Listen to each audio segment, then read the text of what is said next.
Salutations, everybody. Welcome to the best movie-related show on the planet, the John Campea Show, coming from right here on my YouTube channel. I am, of course, your host, John Campea, and it is an awesome honor and privilege, as it is every day, to have you, our international friends, gather around as we talk about our favorite things in the world, movies, movie news, TV, and streaming, and all sorts of good things. And we got a couple of guests here with us today. Our first guest here today, of course, you know her. She will be appearing in the upcoming Will Smith film, King Richard. You probably just saw her in the trailer. She's been in shows like The Flash, The Blacklist, Astronaut Wives Club, Mad Men, on and on and on. Ladies and gentlemen, although her lower third might say Robert Meyer Burnett right now, I'll get that changed out. We've got, of course, Erin Cummings is here. Erin, how you doing? John, are you talking to me? I can't really tell because there's something happening with my ears. I mean, my headphones. Yes, I am. I will work on this. Okay. She's having technical problems. All right. I can hear you, just so you know. So once you get that straightened out, let me know. Okay. Also today, joining us, hopefully he's not having the same issues there. We are joined, he is a screenwriter, ladies and gentlemen. He's also, you know him as one of the two guys over at Real Rejects. We are honored to be joined by Mr. Greg Alba. Greg, how you doing today, sir? Good. Can you hear me, John? Can you hear me? Yes, I can absolutely hear you. I'm a professional. I am so happy to be here. It's nice being here. You know, like last time I was really hoping for a Campea rant, didn't get it. But then I saw Erin Cummings rant about the Space Jam director a week or two ago. So if I can get my wish fulfilled and get both of you to rant about something today, it will be the ultimate show today.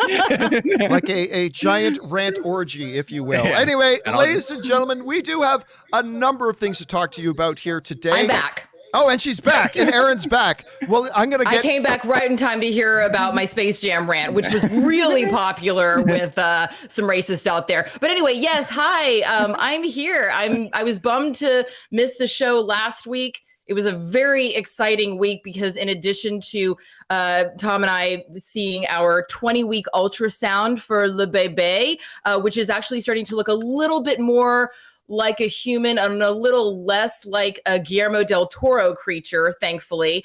So in addition to that exciting reason to have to miss the show last week, yes, the Will Smith trailer for King Richard dropped, which I didn't know I was even going to be in it until my phone just started blowing up like...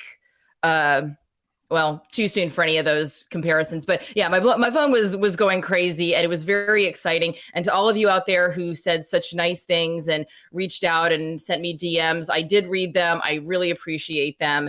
And I hope that you will support the movie in November because my small little contribution to the film aside, the film itself is just phenomenal. And the people involved in it were just wonderful to work with. And I'm very, very proud of it. And we're so proud of you. And guys, we are so grateful that all of you are here joining us today. And here's how today's show is going to go. It's going to break down into two parts. In the first part of the show, we're going to take some predetermined topics. And then in the second half of the show, we're going to take your live comments and questions. If you want to fire in a live comment or question for the show, simply go down into the description of this video. You'll see a tip link there. You can click on that there. Or you could enter it in manually at www.streamelements.com/movieblogtv/tip. You'll be getting your comment or question on the show if it's, of course, appropriate for the show. And do one of you guys have your speakers on? Because right now I'm hearing audio leaking through the speakers. Yeah, my whole thing's fucked up over here. I tried to see if you can lower the volume on your speakers a bit. All right. Anyway, once again, guys, just streamelements.com/movieblogtv/tip. You'll be getting your comment or question on the show, of course, if it's appropriate for the show. And, of course, you'll be supporting the channel at the same time. And all of us involved here at the John Campea Show, thank you guys very, very much for that support. Now, before we get into our main topics today that are laid out, there is one thing we should talk about here off the top, and that is this. You guys, one of the movies that are opening up this weekend, or next weekend, I should say. Obviously, we've got Suicide Squad opening up this weekend.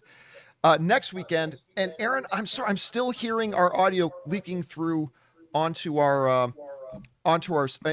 everybody else's speakers. Do you have your headphones back in, or are you still going through the computer speakers? I don't know if she can hear me. Oh, she's having problems hearing me. Okay. This is what we're going to do. We're going to try to figure out Erin's thing here while she gets this worked out. Anyway, talking about Free Guy. The brand new Ryan Reynolds film, Free Guy, is, of course, opening in theaters next weekend. And today, only about 30 minutes ago, we actually had the review embargo was lifted about a half hour ago before we started this show. Now, both Greg and I have had an opportunity to go see Free Guy, and very, very excited about it. Very stoked about it. You know, it's Ryan Reynolds. I don't think he's the best actor in the world overall, but he's my favorite celebrity right now. And of course, it doesn't hurt that he's a good Canadian kid. So I had a chance to go see this film the other day. Greg, I know you had a chance to see this. Greg, what did you think about Free Guy? I loved the hell out of it. I was so surprised by how much I loved the movie, to be honest, because I saw the trailers. I was like, this looks entertaining. This looks amusing. It kind of looks like Ryan Reynolds just doing his thing here. And Sean Levy, I think, is a great producer. I don't always love the films he directs. There's nothing he's really directed that I'm like really dislike. But this is easily, to me, the best movie he's ever done. It had a great sense of wonder. It has amazing CGI. Ryan Reynolds, at first, it's really easy to like immediately think of Deadpool right when you first hear it. However, as the movie progresses, you just buy into the character of Guy. You really see that this is not Deadpool that he's doing. It's a completely different character. And I was so endeared to him. And then I was really surprised by how much the supporting cast got a shine as well. Like Joe Keery's great in it, Little Ray Howery. I feel like there's a camp with Taika Waititi that some people like him and some people, I think you loved him, if I'm not mistaken. I wasn't particularly so keen on him, which is strange for me because I'm a huge Taika Waititi fan. He's still fine. To me, I wasn't like, I hate this guy, but I just wasn't as enthralled with him as I hoped to be. But regardless, like it's an amazing movie, and I feel like it could be one of the biggest movies of the year just through word of mouth. Like, I don't know how it'll do opening box office weekend, but I'm hoping through word of mouth that it just keeps trickling, because I feel like the word of mouth on this movie is going to be so strong. Because I saw it like 2 weeks ago when not a lot of people had seen it, and now that a lot more people have seen it, I'm like, oh, thank God, everyone else is really liking this movie now too. And you get that sense of relief of like, yes, I really, really am championing for this film a lot, and I was pleasantly surprised by just how much joy I had. That's the main feeling I had with it. I just had so much joy when I was watching the film. Yeah, I listen. And by the way, our friend Spencer Cooper sends in a super chat badge in live chat. Thank you, Spencer. Listen, I got to tell you, I loved the movie. I did. And it's been a little bit since I've been able to see back-to-back movies that I loved. And I was able to do that. Suicide Squad, yeah. I absolutely loved. And then when I went to go see Free Guy, I'm going to be honest with you, even though it has Ryan Reynolds, it's been a little bit under my radar.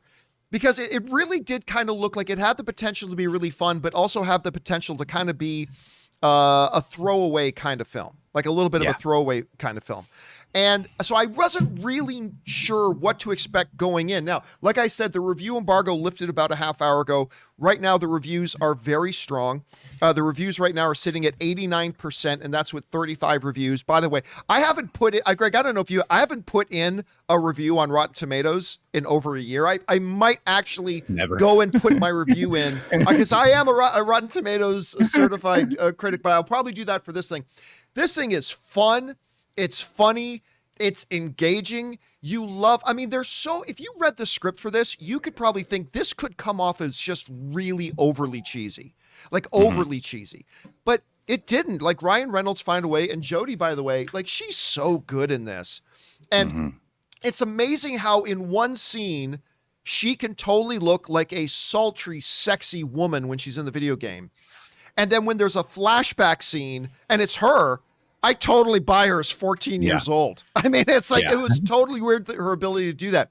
There's a great amount of little Easter eggs that are not just done for, look, everybody. Remember the Emoji Movie, Greg?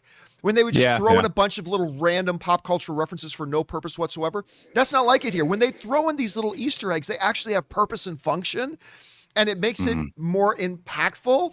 Now, I don't know that this is, my favorite film by Levy. I still might think Real Steel might be my favorite. Like that Real Steel's got a real place in my heart. That movie does. But I mean, this is great. And so if you can get out this weekend and go see Suicide Squad and then go out next weekend and go see Free Guy, you're going to have a marvelous back-to-back weekend. Now, Greg, let me ask you this, because I know that you also really like Suicide Squad. Loved it. So I'm going to ask you to play Sophie's Choice here for a second. Jeez, you're going to do the question, aren't you? If somebody came to you and said, listen, Greg, I'm very, very busy, and I can only go see one movie over the next 2 weeks. I either got to pick to go see Suicide Squad or I got to pick to see Free Guy. Which one are you going to tell them to go see? I mean, my personal favorite would have to be the Suicide Squad, although Free Guy is more universally accessible, I would say. And it's like you could go with a family to go watch Free Guy. It has a bit of an Amblin touch to it, I would say. So I think that one is just a lot more accessible. But if we share similar tastes, if I'm talking with someone who shares similar tastes, right, I would recommend the Suicide Squad, just because like that, I like a good hard R entertaining film that surprises me with its rich character development. So yeah, I would recommend Suicide Squad over the Suicide Squad over Free Guy. But that is a Sophie's choice, because it was like the two best movies of the summer are coming out a week apart. So it's really hard. It is really hard. I think we got Aaron back now. Aaron, you're with us? Aaron is back, and I've been enjoying all of this, and I'm now feeling like I might need to do a double feature this weekend as well and see both. Well, I wanted to ask you, like, I know you haven't had a chance to see either of these movies yet because they haven't come out, but correct. Let me ask you, like, from what you've seen in the marketing and everything, Free Guy and Suicide Squad, they're both great, but which one have you been looking forward to the most? Absolutely the Suicide Squad. I mean, first of all, there's nothing that John Cena can do that I will not immediately want to watch. I just find him not only to be so compelling, he brings me joy. Anything that he does, I find him so funny. He has this irreverence, this childlike sense of wonder in such a behemoth of a human body. And I love the fact that he wore his costume to the premiere, yes, and walked the red carpet in his costume. I just like, that is part of the reason why I will see anything that John Cena does. So I too, Greg, I too enjoy a hard R. So I think I'm going to go for the Suicide Squad this weekend. And since the Hubs is still out of town, I have a little free time on my hand, I might go see both. I was not interested in Free Guy. The poster does nothing for me. Right. It really does not. It doesn't. Yeah, it's just not very intriguing. However, after your beautiful reviews, I think I'm going to go ahead and give it a shot. Yeah, Anne loved it too, by the way. Anne really, really loved it. And you guys, seriously, once you go see Free Guy next weekend, pay attention, because there are little things that pop up here and there. There's some great stuff near the end. We won't spoil any of it, but it's just a feel-good, smiling when you walk out of the theater kind of movie. So we hope you guys enjoy. Anyway, guys, the question is for you. Have you been looking forward to Free Guy? Were you like me thinking, this could go either way? Were you like some other people that you just thought this thing has looked awesome right from the beginning? How are you guys feeling about it? Jump on down to the comment section below and let us know your thoughts. Okay, guys, with that down, let's move into our main topics today. And how do we select our main topics? Well, it's really rather simple. You see, you guys come up with our main topics. Whenever you come across a big topic, issue, or story that you guys think we need to feature as a main topic, just go anytime 24/7 over to www.thejohncampeashow.com/contact. Once you guys get there, you're going to see a form. Fill it out with your topic or question. It's absolutely free. Hit submit, and then maybe, just maybe, you might see your submission featured as a main topic here on The John Campea Show. With that down, let's get into main topic number 1. And our first main topic today gets submitted to us by Sam Sprill, who writes, "Greetings, John and crew. A trailer for Mary Elizabeth Winstead's movie Kate just dropped yesterday. While the action in the trailer looks good, overall, this looks bad. What did you think of the trailer?" All right. Thanks a lot for sending that in, Sam. And yeah, listen, Brandon, first of all, let me tell you guys this. I am, as much as I am, well, ultimately, I am the ultimate sucker for Jennifer Garner, but I'm also a sucker for Mary Elizabeth Winstead ever since, well, probably even before that, but especially ever since Scott Pilgrim versus the World. It's like, If she's in something, I will give it a shot. I just love her on screen. I think she's great. I even thought she was the best part of that terrible, Birds of Prey and the Fabulous Emancipation of One Harley Quinn movie, which again, I thought was terrible, but I thought she was completely watchable in it. Anyway, so this new trailer drops for Kate that, quite frankly, looks like a cross between, and I mean this in the most positive way possible. It looks like a cross between Jason Statham's Crank and John Wick. It looks like a cross between those two, because I'm a big fan of the Crank films. So they had a little bit of that mixture, a little bit of that thing. Now, for those of you who don't know anything about Kate, this is the synopsis for the film, where it goes, after she is irreversibly poisoned, a ruthless criminal operative has less than 24 hours to extract revenge on her enemies, and in the process, forms an unexpected bond with the daughter of one of her past victims. And again, this is the synopsis for Kate. So listen, guys, I actually liked it quite a bit. I thought both things, Sam. I thought that the action looked good. I thought the story actually sounds kind of interesting. Again, does it have some shades of Crank in there? Absolutely, but that worked for me. So this person who's now absolutely has nothing to lose is just on a pure, straight up revenge kick. And then you throw in the whole side there. We've seen it before, but the whole thing where the hardened assassin befriends the child of one of their past victims. We've seen that actually a couple times, even in the last couple of years. But still, I thought it worked for me. I really did. And she looks convincing to me in this. She doesn't just look like, some movies just try to pass off a pretty girl to make her look a She looked like a badass in this. She looks great in this. So, look, this movie could be absolute complete garbage. I think this is a Netflix film.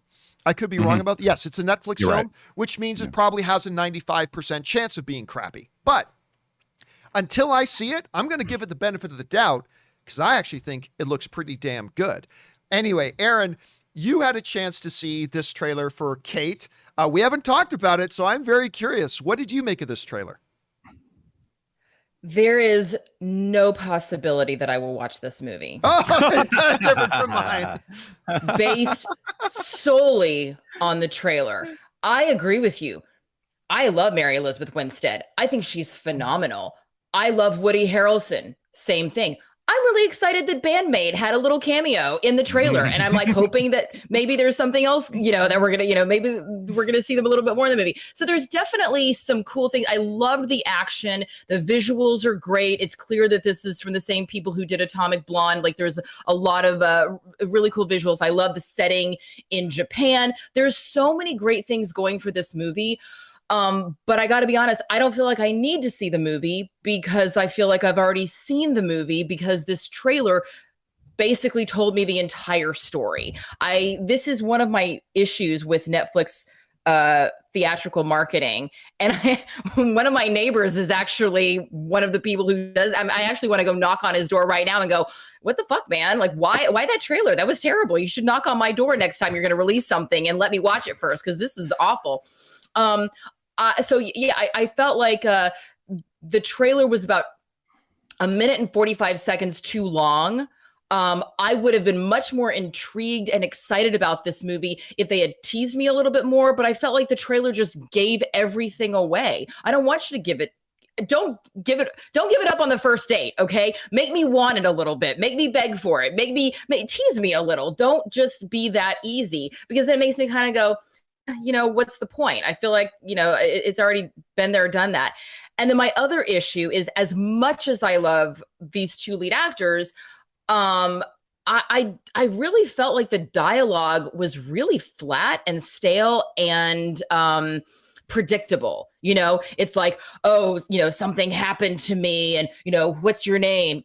Like, it just, for actors that are so incredibly talented, and for a movie that has so many other things going for it, I felt like the dialogue was really just flat, stale, predictable, boring, the same thing that we see in every other, revenge kind of movie. And I just really had such bigger hopes for this. So, I'm not terribly excited about it. I'll fast forward through the dialogue for the action. I'll watch the action, but that's as far as my interest goes. Greg, we got one extremely positive. We've got one not so positive. You're the tiebreaker here. What did you think of the Kate trailer? It's actually perfect that I'm last, because I'm smack dab in the middle between both of you, particularly on this trailer. Okay, where to start? I like the aesthetic that it's being set in Japan, because I like the neon reflective lighting, or that's the kind of thing that does kind of make you flash with things such as John Wick. Personally, I do think the trailer itself, we can't say it's the actual movie, but the trailer itself felt like a whole bunch of action movie cliches without being aware tonally that it's doing these cliches. Like you mentioned, the assassin protecting the child. So, it's like maybe the trailer does show you way too much, but I'm thinking that if I watch the first 30 minutes of this movie, I'm going to be like, okay, so 10 minutes before the finale, the little girl's going to get kidnapped and taken by the bad guys, and then she's going to have to go save her. Mary Elizabeth Winstead will have to save her in the finale. The movie looks incredibly predictable. Woody Harrelson is probably a bad guy. So all these things were just sort of coming to me as I was watching watching this trailer, and the action. I'm very particular about hand-to-hand combat, because I grew up on Hong Kong cinema when I was much younger. And so I think the gunplay looks really cool. And they have the producer of, I think, John Wick in here. So the gunplay looks really cool. Some of the hand-to-hand stuff, other than the really brutal moments, like where she's smashing people's heads in, there were parts where it's like she's obviously throwing her fist way above a person's head, where I'm like, you're not going to, and then she kicks a guy through a window, and it doesn't look like she's putting much force into it. And things like that aesthetically can pull me out. And there were times where with the last movie I could think of is Atomic Blonde, where some of that was sort of criticized with when you're trying to get an actor to showcase look how lethal of an assassin they are, but you could tell that it's really choreographed and not really feeling the weight of the action scenes. So I'm sort of in the middle here, because I really like Mary Elizabeth Winstead, and I'm rooting for her. This is from the director who did The Huntsman Winter War, so I'm not sure how well that will bode with audiences, because that movie was not really well received. But I would be completely lying if I said that I probably will not be entertained. I have an impression that as long as it has a good pace about it, it has a good tone about it, that I could probably ignore all its shortcomings and still really just sit back and enjoy the film for what it is. Do I wish the car chase scenes did not look so CGI? Yes. I'm like, it's car chase scenes. And we've seen movies like John Wick by this point. And if you're going to say from the producer of John Wick, I'm going to want it to feel as practical as possible. But I think for the most part, I might forget about this trailer by the end of the show, but I think for the most part, when I'm watching it, I'll probably be amused by it. And to give it the benefit of the doubt, the last thing I'll say, to give it the benefit of the doubt, I remember when the trailer for Drive came out, and I remember when the trailer for the first John Wick movie came out. They tried advertising it like this super fast-paced action bonanza type of film, and it wasn't that. So I'm kind of hoping that maybe, just maybe, this movie is not tonally what the trailer is trying to do, and it feels something different, because you got a really cool aesthetic here, and you got two great leading actors in this film, and you got the actor who's playing Raiden here, so we're gonna get Huntress versus Raiden. There's elements here that I'm just holding on to a little bit of optimism for, just for my personal sake. All right. Well, the question is for you guys. We've got loved it, didn't love it, kind of in the middle. What did you guys think about the Kate trailer? And just for the record, I think this movie's probably going to be bad. I think the movie's probably going to be bad. I just like the trailer. It's got me excited to give it a chance. How do you guys feel about it? Jump on down to the comment section below and let us know your thoughts. Okay, guys. With that down, let's move on to main topic number 2. And our second main topic today gets submitted to us by James Argenta, who writes, CinemaCon recently released their schedule for the convention later this month, which includes a screening of Shang-Chi on August 25th at 9:30 a.m. I assume the show is canceled that day. With the screening schedule, does this change their views on films getting delayed due to the Delta variant? All right, thanks a lot for sending that in, James. Now, for those of you who don't know what he's talking about, there is an annual convention that did not happen last year called CinemaCon. And I'm going to be honest with you, it is my favorite convention to go to every year. I love going to Comic-Con. I love it. But if I had a choice between going to Comic-Con or CinemaCon, I'm probably going to CinemaCon. Now, one of the things CinemaCon, some of you guys know, but what CinemaCon is, it is basically a convention for the movie theater industry. It's not generally open to the public. It is for movie theater owners. It's put on by NATO, the National Association of Theater Owners. And what happens every year is all the studios go and they make these big 1.5 to 3 hour long presentations showing clips and scenes and highlighting all their movies that are coming up the next year. And they also do a lot of secret surprise screenings of films that sometimes aren't coming out for weeks, months, sometimes even 6 months in advance. Well, Disney announced a few weeks ago that they won't be attending CinemaCon this year because of their personal concerns about the Delta variant and sending their own people. But that's not stopping them from having a slated event. And that event is that they are going to be screening a little more than a week before it releases in theaters. They're going to be screening Shang-Chi there. Now, getting to the question they brought up was, does them screening this thing at CinemaCon, only like about a week away from when it comes out in theaters, does this pretty much give us a signal that, yeah, they're not going to be delaying the film? They're going to be putting out. Yes, the Delta variant is kind of blowing up, but the reality is more than half of Americans right now are vaccinated, which means you're not going to see the types of peaks that we had before. So they're probably now saying, and I'm not saying I agree or disagree with it, but it seems to me like what they're saying here is that who knows what'll happen with other films, but they're probably going to keep Shang-Chi on its release date and put it out regardless, which I probably is what it is they're saying. But look, if I had any shakiness about whether or not I was going to CinemaCon this year, that shakiness is gone. Like I'm definitely there because listen, I went through the schedule. I went through the schedule of CinemaCon. And not only, of course, do they have here on August 25th, at 9:30 a.m., the Shang-Chi presentation. I mean, then the same day you got Universal doing an 1.5-hour presentation. I think the Warner Brothers presentation is 3 hours long. Jesus. 3 hours long. I mean, they're all going to be, the Paramount's got like an 1.5 or 2 long presentation. And I remember what happened a couple of years ago, the last CinemaCon that we were actually able to go to. Robert Meyer Burnett came with me, and what he and I did was we did a recap live stream after each of the major studio presentations. And I didn't know if anybody would be interested in that.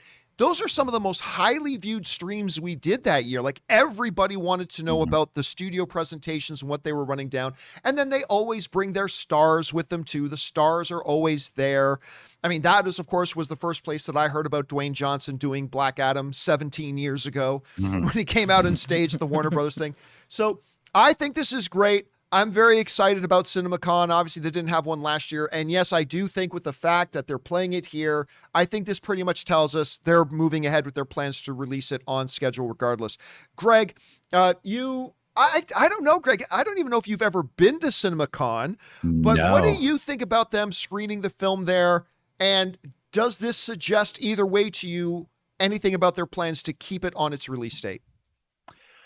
Well, really quick, if I'm not mistaken, Sony Pictures also said that they're going to be there. They are. They're scheduled, and they're doing like a 2 or 3 hour presentation as well. And they said they're going to be showing stuff from their upcoming films. Yes, they are. So maybe that's when we're finally getting that damn Spider-Man No Way Home trailer. I guarantee it. Yeah. I guarantee. Like they might even drop it before then, but if we don't have the Spider-Man 3 trailer before then, I think we're going to get it at CinemaCon. I think you're probably right about that.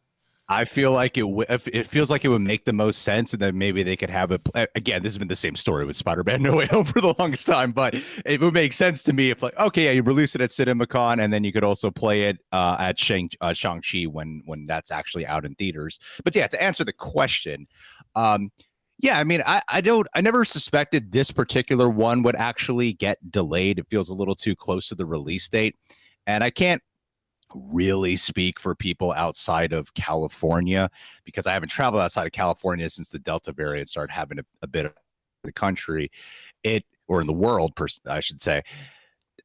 But the general vibe that I'm getting, not that I'm not undermining it, what the severity of the Delta variant, I just don't feel like people feel as, I don't know, threatened by it per se, because like you said, half the country's vaccinated at this point. They are playing it at CinemaCon. They're going to screen the movie itself, and I think F9, going back to that movie, that did really well in China on its opening weekend, and I'm not exactly sure how bad the Delta variant is over there in China at the moment, but they got a pretty good handle on things from my understanding.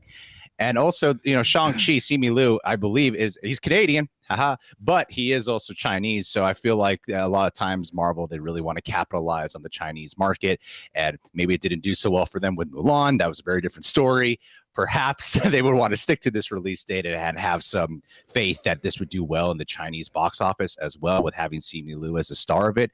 And I really wanted to come out. I'm half Asian myself, as you know, Mr. John Campea. I'm half Asian myself, so I'm really much excited for this.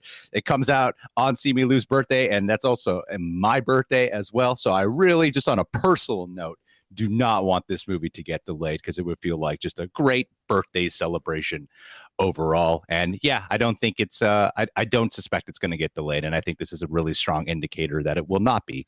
But more importantly, that Spider-Man No Way Home trailer should be coming out at that event.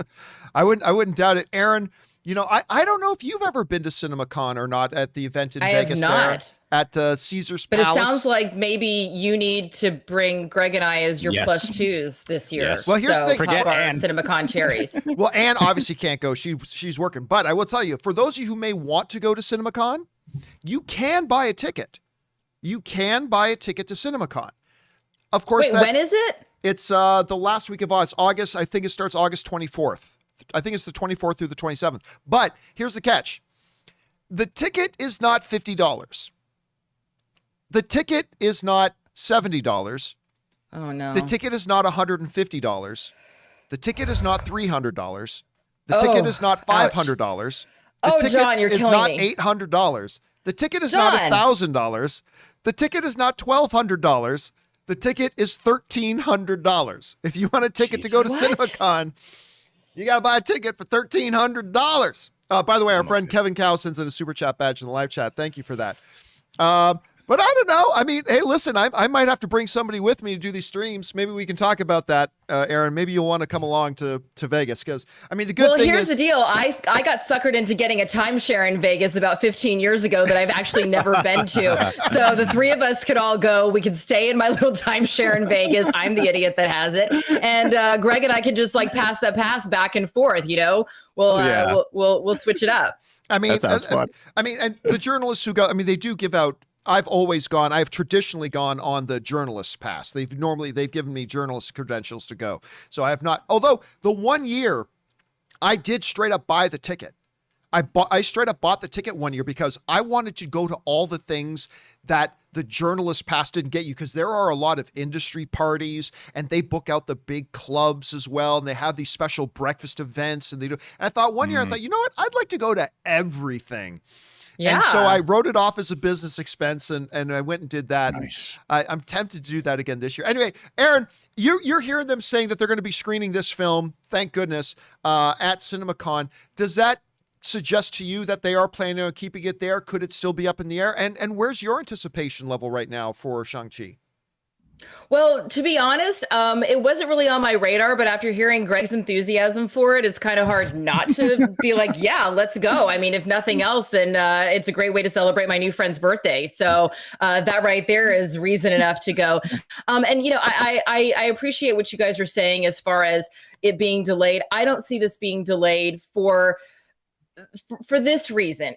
I was talking to some friends. Tom is in New York right now, and we've been talking a lot about what's going on with the Delta variant in New York, and New York State either just passed or is about to pass an ordinance where it's either New York State or New York City. I'm not exactly sure where. New York City. New York City. Thank you. Where, anyone who wants to eat indoors at a restaurant or wants to go and sit in a movie theater has to show proof of vaccination.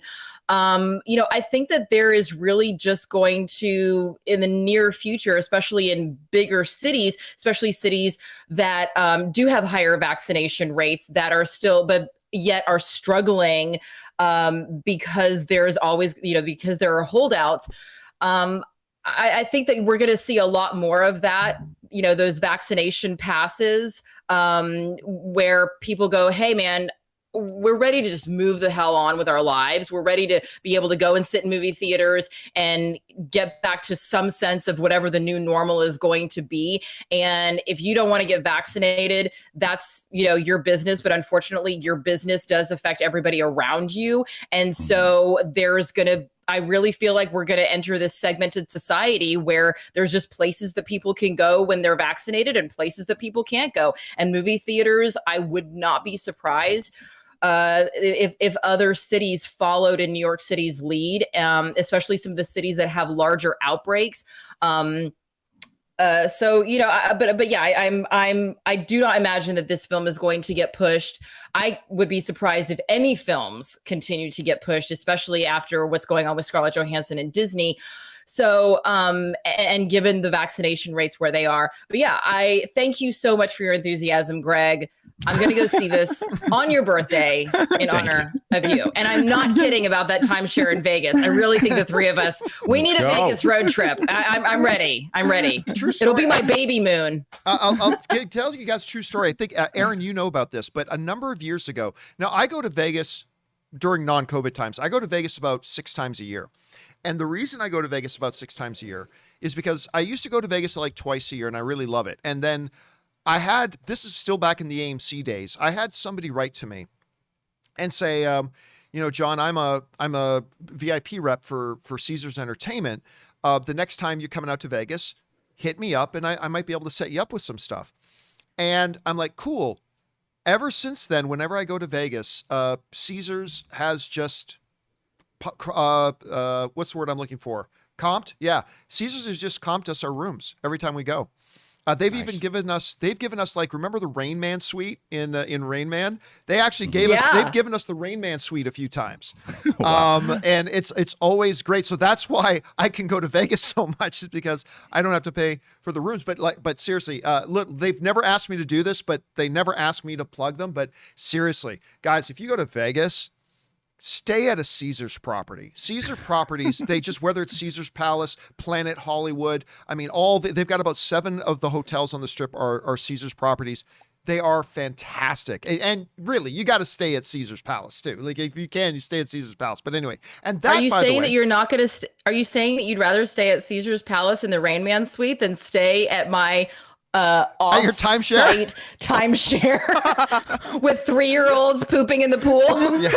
So is this the real Caesars Palace? Yeah, I would say stay. By the way, CinemaCon takes place every year in Caesars Palace. So it's always handy that's where it happens there too. All right. Anyway, guys, the question is for you. What do you think about this? Maybe you live around Las Vegas and you're tempted to get that $1,300 ticket just to go see a week early showing of Shang-Chi. Whatever you guys think, jump on down to the comments section below and let us know your thoughts. Okay, guys. With that down, let's move on to main topic number 3. And our third main topic today gets submitted to us with Aaron W., who writes, "Hey, John, in a recent article from The Hollywood Reporter about the Suicide Squad, there was a quote in the report from Warner Brothers' Walter Hamada saying that James Gunn will be back. He will be back. Where'd it go? He will be back because they have more stuff planned. This excites me as I love the Suicide Squad. Would you like to see Gunn make another DC movie? And what property would you like to see him tackle next?" All right. Thanks a lot for sending that in, Aaron. And yeah, of course, you guys heard me talk about it last week. Suicide Squad is everything we hoped it would be. I'm not saying it's a top, we heard some people say it's like a top 3 greatest comic book film of all time. I don't know that I'd say it's a top 3 comic book film of all time, but it's magnificent. It's absolutely magnificent. I loved every moment of this. It's not a film that's for everybody, because the things that made it appeal so much to me, the visceral nature of it, the gory violence, all that kind of stuff, that's going to make it so it's not for everyone. But oh my God, was it ever for me. And I absolutely love this. Now, of course, we all know the drama that led up to James Gunn doing Suicide Squad in the first place. James Gunn was kind of Kevin Feige's right-hand man for designing and planning out the galactic level stuff for the MCU. He was, of course, doing his Guardians of the Galaxy movies. He was working on number 3. And then suddenly 10-year-old tweets that he'd put out a decade earlier resurfaced, and a bunch of people got mad. Then Alan Horn, the dumbest move the great Alan Horn has ever made in his life. He just too much knee-jerk reaction. They fired James Gunn and parted ways with him, which caused a literal bidding war to break out in Hollywood between all the studios who were lining up at James Gunn's door, knocking on, knock, knock, knock. Hey, Mr. Gunn. Yeah, we have this dump truck of Spanish gold that we would like to give to you. Come on over to our studio and make any movie you want. And that's literally what Warner Brothers told James Gunn. You come over here, make any movie you want. What do you want to make? You want to make Superman movie? We'll give you Superman. You want to do something different? You want to do Wonder Woman movie? Wonder Woman was probably the one thing off limits to him, because they were doing real good with Patty Jenkins. So Wonder Woman was probably the one thing that was off limits to him. But whatever you want to make. And he decided, I want to make Suicide Squad. So he turned down all the other studios, made Suicide Squad. Of course, later, James Gunn and Disney made up, kissed, and now Guardians of the Galaxy 3 is coming. And now that he's done with Suicide Squad, he's going to be now turning all of his attention to doing Guardians of the Galaxy 3. But the question has remained, what happens after that? Well, this comes to us from the folks over at The Hollywood Reporter, who write the following. Though Gunn is returning to the Marvel fold, DC Films president Walter Hamada confirmed to The Hollywood Reporter that there will be more from the filmmaker and DC in the future. Gunn is always welcome back, whatever he wants to do. He really has a vision, and he's a great partner with us. Whenever he wants to come back, we're ready for him, said Hamada, who added, he'll be back. We already have more stuff planned. And that comes to us again from DC's Walter Hamada. Now, look, this to me is fabulous news. Number one, I've always loved the idea, because it was kind of it's not as bad today as it was a couple of years ago. But when this all went down initially was still when it was a pretty toxic environment of the Marvel DC slave fanboys and the Marvel corporate slave fanboys and the DC corporate slave fanboys. I mean, it was really, really toxic. And then we had this director, and I was like, okay, great. Now we've got this director who's done Marvel movies and is doing DC movies. It's kind of like, I don't know, the Capulets, and what's the other family name in Romeo? The Montagues. The Montagues and the Capulets have marrying something to bring peace to the kingdoms and everything. But what I really love is the idea that Gunn may start bouncing back and forth. Because he's not just going to do Guardians of the Galaxy 3, guys. He's not just going to do Guardians of the Galaxy 3 with Marvel. He's going to do more with Marvel after that. And now we have Hamada saying he's going to do more with DC as well. And I personally love the idea of having a great filmmaker like James Gunn going back and forth and making movies for both properties. I think it's fantastic. After seeing what he did with DC and with Suicide Squad, I cannot wait to see him come back. And I'll tell you what else. I wasn't all that stoked for this Peacemaker series, this John Cena Peacemaker series coming to HBO Max. Oh, hell, I am now. After watching Suicide Squad, I'm like, yep, I'm on board for this. Anyway, Aaron, let me ask you this. You haven't had a chance to see Suicide Squad yet, obviously. But hearing that the studio is so happy with this, and apparently James Gunn loved his experience working with them. What does this say to you, and what are your impressions hearing that he is going to be back to do more films with DC? Well, if I may be so bold as to sidestep your question, only because, first of all, I do want to point out that while the Capulets and the Montagues eventually did reconcile their family squabble, it did take the double suicide of two teenagers in order to make that happen. Yes. So it wasn't Yes, I do totally know. happy. And it's kind of like the East Coast, West Coast. We had to lose Biggie and Tupac in order to make that happen. It wasn't exactly a happy story. And I'm actually going to let you and Greg, being that I think that you have much wider depths of knowledge about James Gunn and the entire situation. But I want to talk about something a little bit different, in that I just feel like this is such a beautiful example of, we all in our lives have a moment where something happens where either we screw up or just something happens, and it feels like the whole world is crumbling around us, and everything that we have worked so hard for is gone and has been taken away.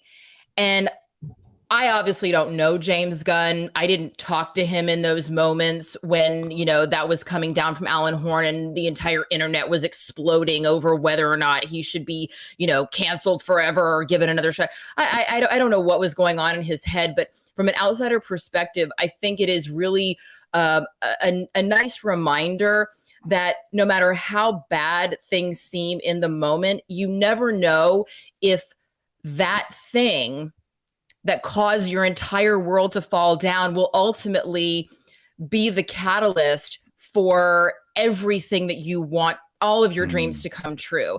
And so, who knew that it took this resurfacing of old tweets and Alan Horn making a snap decision for all of Hollywood to realize that they all wanted a piece of James Gunn. So I'm going to let you and Greg take the filmmaking part of it. But for me, the thing that sticks out about this story is just, wow, what a beautiful way to see how, when you handle a bad situation with grace, and because he could have easily just fired off and been a complete, he could have said some really awful things in that moment, but he handled it with grace. And ultimately now he's quickly becoming one of the kings of Hollywood. And I say good for him. And apparently we lost Greg. Greg, are you still with us, or is just your camera go off? Oh, that thingy. Yeah, I forgot about that. Yeah. Sorry. Let me guess. You use the Canon camera. The Canon camera turns off every 30 minutes. I use the Canon. But at least pulled an Aaron. Well, Greg, let me, and it's funny you mentioned that, Aaron, because he went from like the bottom of the barrel, like with the so publicly being shamed and being that, and now arguably you could make an argument he might be the most important director in the world of comic book films right now at this moment, and it's kind of funny what led him to this point. Anyway, Greg, you hear this report now. Walter Hamada is saying, oh yeah, he's going to be back. What do you think about this? Is James Gunn now doing, he did his Guardians 2, then he went over to DC to do Suicide Squad and Peacemaker, by the way. Now he's going back over to Marvel to do Guardians 3, then he's going to go back over to DC. I don't know. What do you make of it? I think it sounds great, but how are you feeling about it? I feel like right when I saw the trailers for the Suicide Squad, it was incredibly apparent that he's probably going to have a much more involved ongoing relationship with DC more than Marvel moving forward, because he has been very open and vocal about how he's gotten all this creative freedom and liberties with the film. And a lot of times directors say that, but when you watch this movie, they're like, oh, he was not lying. They let him do whatever he wanted to do unapologetically, no restraints whatsoever. And when you can be able to do something so bizarre and weird, borderline ethereal, and that violent, it's like so madcap, and make it something great that people will respond to, he's really be able to do something where he doesn't have to answer to too many people to the point where it's tampering with his vision. Because I really feel like the Suicide Squad, way more than the Guardians, like the Guardians of the Galaxy, I really love the first one a lot. I don't feel like this movie is, some people will try to compare them automatically just because comic book movie, James Gunn, but I don't feel like it's like Guardians of the Galaxy. Comic book movie ensemble, but that's about as far as it goes for me in terms of being like Guardians of the Galaxy. this really is his own unique vision that you are going on a roller coaster ride for. So after experiencing this movie, as much as I love his involvement with Marvel, I actually am more excited about what he can bring to the table with DC moving forward. I like him, and I feel like he wants to. He's talked about a couple of times now of after Guardians 3, I'm probably done. He said that like, after Guardians 3, I'm probably done. Yeah, and he I seems don't believe that. Just for the record, I don't believe that at all. I don't know if he'll like continue the Guardians movies. I'm sure he'll be involved creatively somehow, but I feel like for films that he wants to like helm a lot more, I feel like it'll probably be the DC route. And like they just let him choose whatever character he wants, like with Polka Dot Man, he said that he discovered this character from typing in who's the dumbest superhero, and he found Polka Dot Man. And then you watch the movie and I'm like, Polka Dot Man's great in this. Polka Dot Man's the shit. I love awesome. Polka Dot Man in this thing. Yeah. And that actor, like people are often speculating about what could be another movie that James Gunn does within DC.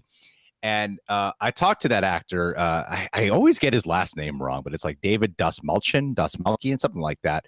And he's worked with James Gunn a couple of times by this point. He's been in a lot of comic book movies. He's the guy in The Dark Knight who shoots Gordon, who he thinks he does.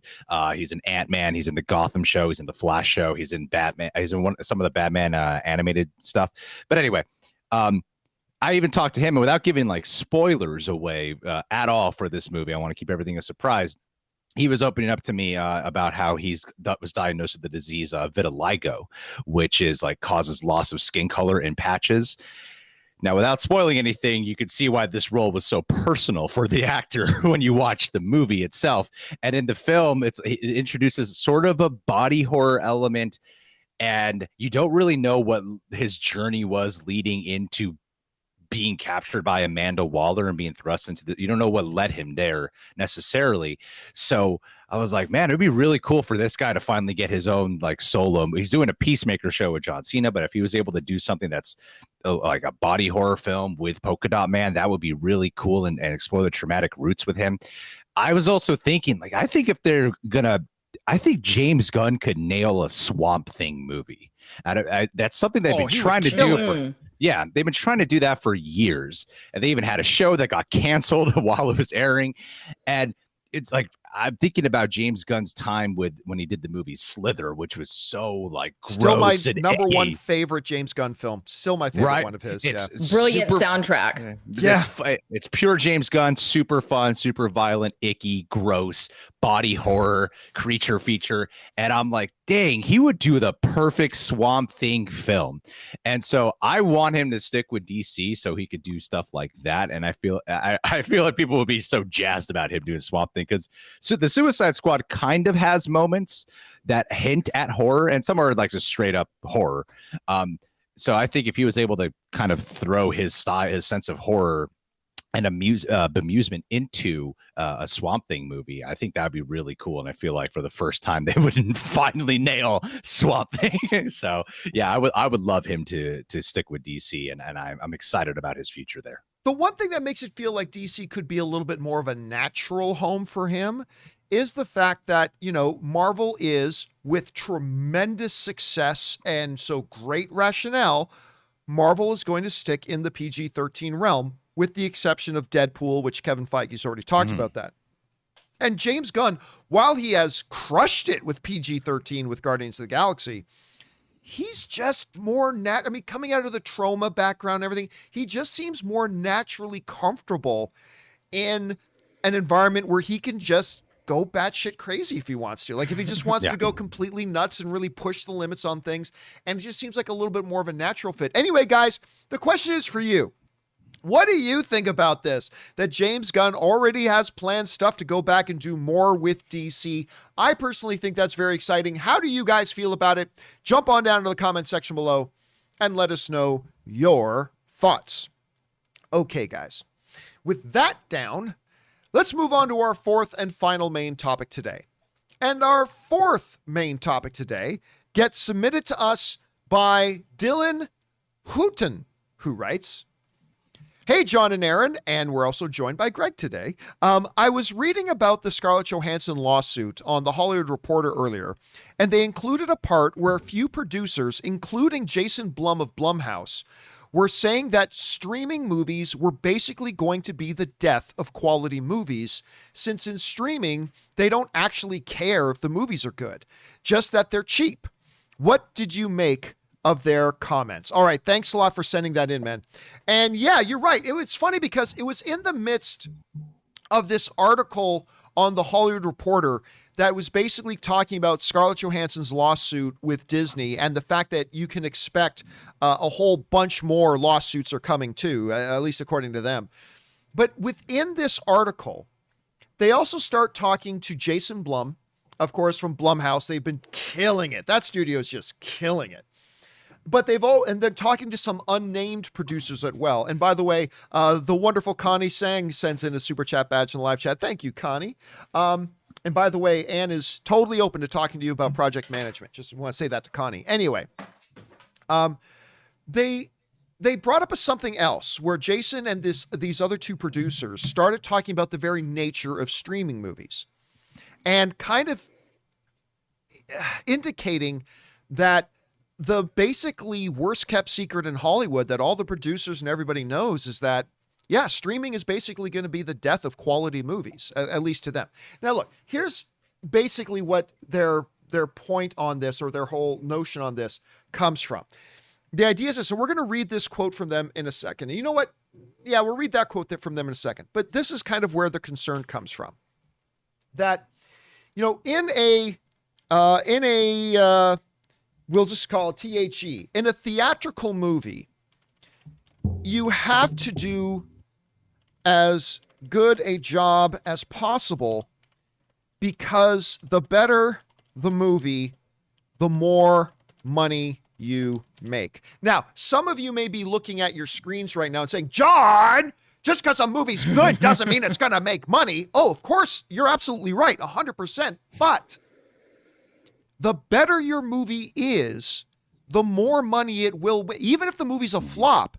If your movie's good, it will have made more money than if it was not good, because at least a few people would have said, you know what, that one movie, Charlie and His Pet Rat, the movie, that's totally made up. Charlie and His Pet Rat, that was actually really, really good. And so a few other people check it out. Maybe they watch it themselves, and maybe it still ends up being a flop.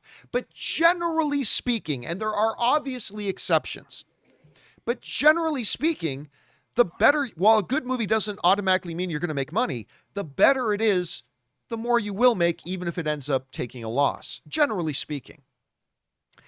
With streaming, they take a gym membership philosophy.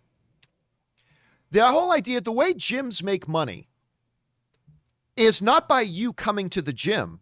The way gyms make money is you buying your membership and never going to the gym. That's how they make their money. And the whole concept of the streaming services are, if we can get people signed up for the service, studies have shown people will keep paying for a service they're on a monthly thing for years, even if they never use it. Even if they never use it.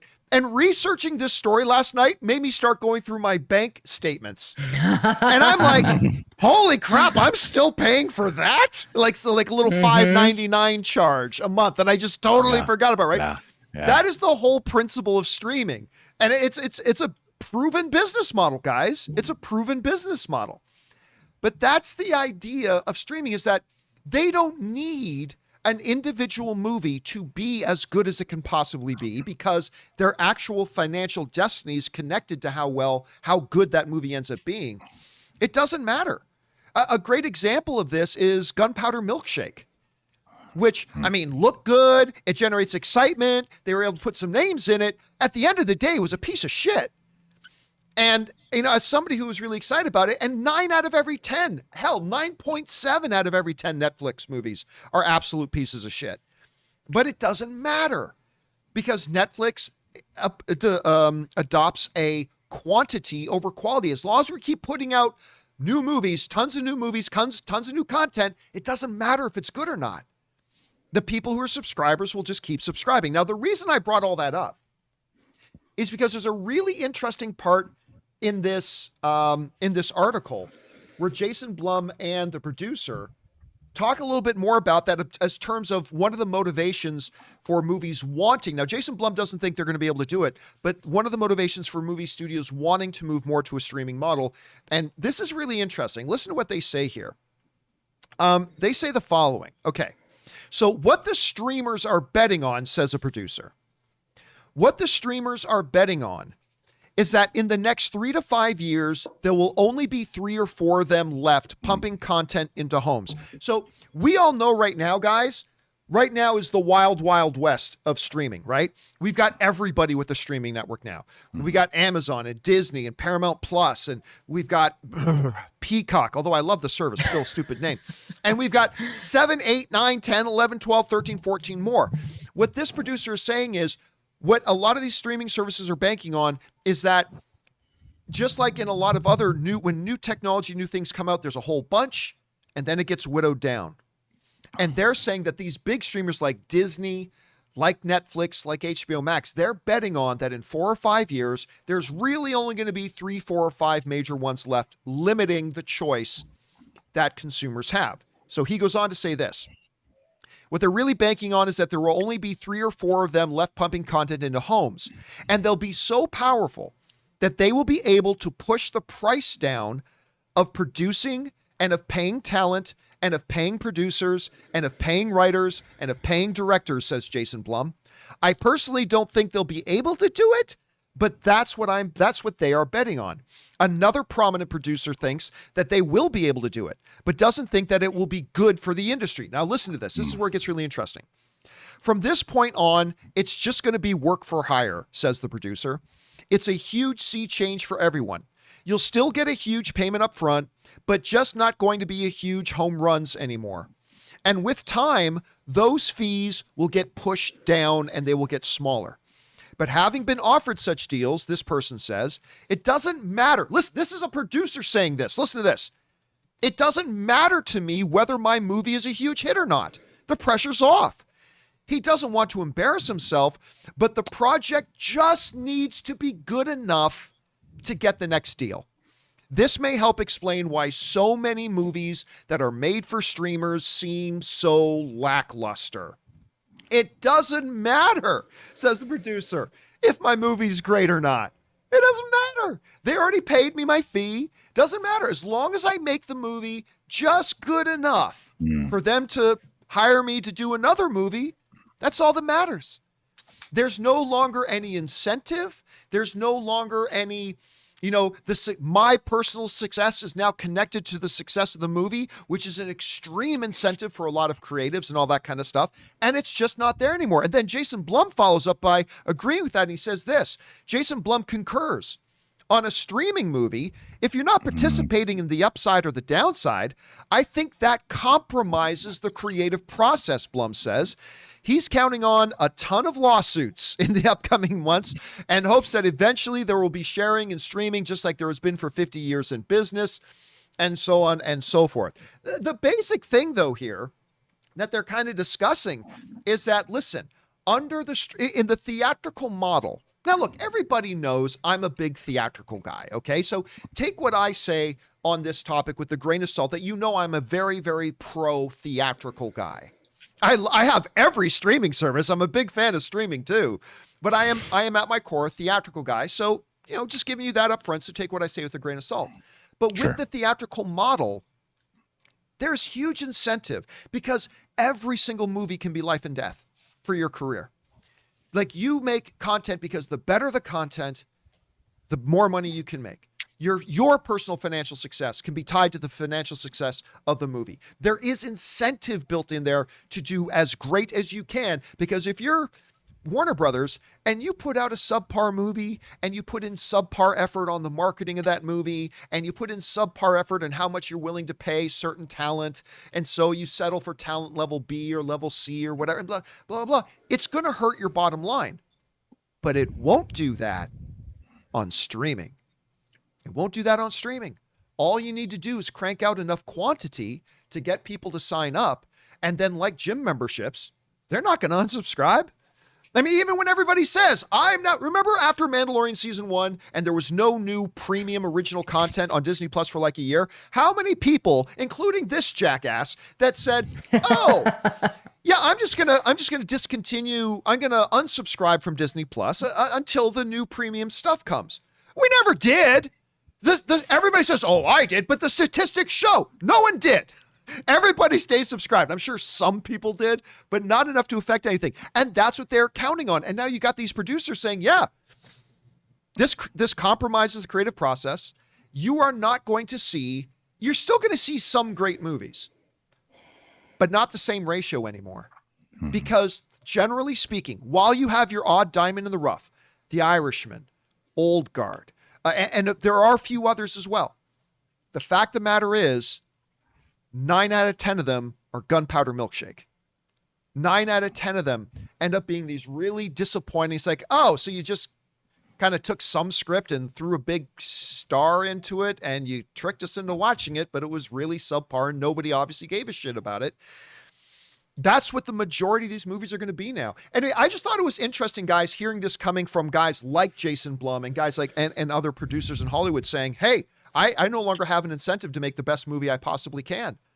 Now I just need to make it good enough that I can get the next deal, to crank out the next piece of quantity content to go out on Netflix or whatever the other service is. Anyway, I thought it was really eye-opening. By the way, Chris Profs sends in a super chat badge in live chat. Thank you, Chris. Greg, let me ask you this. Yes, sir. Because as now, it's fair to call you YouTuber/screenwriter. As a filmmaker yourself, you know, what do you think about these comments and what's your kind of point of view on this whole thing? It's a fascinating one. You know, I know Aaron passed off the last immediate question to us, but I would say that Aaron would probably be more qualified to answer this one directly more than I would, because like I only have one script I have one script that's with one studio right now. That's my first one. And I was kind of like, ooh, cool contract. Yay. And so I just got excited at the opportunity. I'm like, I'm finally doing it. Yeah. So I'm not as well versed in this. So this was an eye opener to me about the future of what all this can lead to, because I get what he's saying. Essentially, like bottom line from the last statement that Jason Blum was saying is that if you're not involved in like profit participation, like box office points, you know, like what Scarlett Johansson was fighting for with Disney, then not having that incentive, he was saying, can undermine the creative process, because you're not incentivized for how this film can do long term or weeks from when it's released and yada, yada, yada. So I understand that, because you could probably wind up in a situation where you got a lot of Bruce Willis's on your hand. A lot of people who are just like, let me show up. That's a great example. That is a perfect example. So I can understand what the concern is of what he's getting at. But I also think it kind of just depends on what stage in the game you're at when agreeing to do these streaming flicks, because like you mentioned The Irishman, and no studio was willing to do what Martin Scorsese wanted to do it like, and he was able to bring a passion project to life and was very grateful to Netflix for the process and how he was able to do it. Zack Snyder, who is, you know, has a really big reputation for his disputes with Warner Brothers, like a major studio. He has been he praises Netflix significantly for getting Army of the Dead off the ground and wants to keep this relationship ongoing. So it seems like for these big studio, like these directors who have worked with big studios, if they have a project in mind where they have a lot of passion for it, I think they feel secure enough to work with Netflix still, even without these participations. Because we're talking with producers, and you know, Zack Snyder, producer himself, Martin Scorsese, producer himself, but they're also directors. And then we were talking like a producer like Jason Blum, who's all about that money, you know, make things for cheap. He's like, he makes things. It's funny hearing the quotes from him, because I'm like, Blumhouse produces so many things, and I don't feel like most of them are great. But he makes things for. He has the reputation for doing like low budget films that have high profit. And I get what he's getting at, but you know, like I think with and if you're an up and comer, like for me, if the script that I have, if they were like, hey, we want to put it on Netflix, I would be like, cool. I'm not going to get any like profit participation points in it, but I would be really happy if it did, just because of where I'm at my stage in the screenwriting game. I would be happy with that. But then you also got like Adam McKay, who's right now doing a film with the stars Leonardo DiCaprio and Jennifer Lawrence and a whole bunch of other people. And that, from my understanding, is another passion project of his. So I do think that ultimately what this comes down to is who the people who's agreeing to it at what stage in the game they are at with filmmaking, like what their expectations are after being in this business for so long. Like Jason Blum's been in it for so long that at this point he would expect to have the profit participation after a film is released. But then some people want their passion projects, some people just want to get their name out there. I think it really all just depends on, you know, the individual at the time, but I don't think it immediately equates to lack of quality. I can't say that, because yes, are there more movies? We've already seen it. You go to Netflix now and you see the ratio of quality good movie to pieces of junk. It's already kind of right there in front of us. Yeah. I mean, but I'm thinking when Jason Blum is the kind of individuals Jason Blum is talking about are like the bigger filmmakers. Do you know what I mean? Like the kind of the people in the circle that he's sort of referring to. Because a lot of the times with these Netflix originals, a lot of them I haven't. I don't know if I can fully agree with that still, even what you're saying, because does that mean, like, what's a recent movie that was getting promoted? I mean, let me just ask, what's a recent movie that was getting promoted that was direct to streaming that ultimately lacked in quality? The last two that I saw, Jolt and Gunpowder Milkshake. Really excited about both of them. They put names in them. They put, you know, the stars in them, and they were just utter garbage. I mean, all film is subjective. All film is subjective, so I'm sure some people watched them and enjoyed them, but generally the response has been pretty negative. As I remember, like Fear Street, for the most part, seemed to have a pretty positive response. Fear Street did the three-parter, the 1 week after the other. That's gotten fairly good. I still haven't watched that one myself, but that's one that's gotten good responses. But I feel like it's like the ratio is 9-1. Like and that's the problem. See, here's the interesting thing though, because when we go back to this one comment, it's going to be about pricing as well. Because what this one producer is saying is that from this point on, it's just going to be work for hire. It's a huge sea change for everybody. You'll still get a huge payment up front, right? But it's not going to be huge home runs anymore. And with time, those fees are going to get smaller and smaller. So basically what the idea here of the studios is, what this guy is saying is going to be happening as the streamers start to monopolize things, they will be able, the market won't dictate what a talent or a creative or a producer or director can make anymore. They will be able to dictate what I don't know, what's the word I'm like, compensation is, right? Compensation? I'm spelling it. Anyway, they're saying that over time, what this producer is saying, that the goal for them is to push fees lower and lower and lower, because they'll be in a monopolistic position where they can just dictate what they're paying for these things. And this is the long-term goal. And I think that's what Jason was referring to when he said, like, ultimately this is going to affect the creative process, because as they start to push fees lower and lower and lower and lower, they're going to be willing to pass up on the best filmmakers that come out, because it's more important for quantity over quality. And as long as once a year we put out an Irishman, as long as once a year we put out, what was the name of the one, the Mexican film that came out that was all in black and white, got nominated for Best Picture? Roma, thank you. Roma. As long as once a year you put out a Roma, then it'll create this artificial impression about your movies when you put out 71 other movies that year that are completely terrible. So, I mean, I don't know. It's an interesting landscape. Aaron, like you were just recently on a streaming show. Like when you did Lucifer, it was now a Netflix show. Oh, I was like, I was? Was I? Yeah, when you did Lucifer, it was, I've done so much. I forget. When you did Lucifer, it was like a streaming only show. I'm just curious, with your experience on so much network television, which I guess in TV terms, it would be, that's the equivalent, I guess, to theatrical, versus being streaming. What was was there any noticeable difference in your experience between doing like a streaming show versus like a network show? Well, I mean, first of all, I think the difference, it's hard for me to speak specifically about that because on Lucifer, I just did one episode, but I am also very close with one of the stars of the show. And so, she's a series regular, talking about Leslie Ann Brand, of course. So I know a lot about her experience. Most of my contract experience has been with network television. Although Spartacus was Stars, so yeah. So all right. But that was also in the very early stages. I mean, that they basically paid me like 2 packets of ketchup and were like, fly your ass to New Zealand. Good luck. And then I got on a network series and I was like, oh, this is what actors are supposed to be paid. Oh, this is how actors are supposed to be treated. Oh, wow.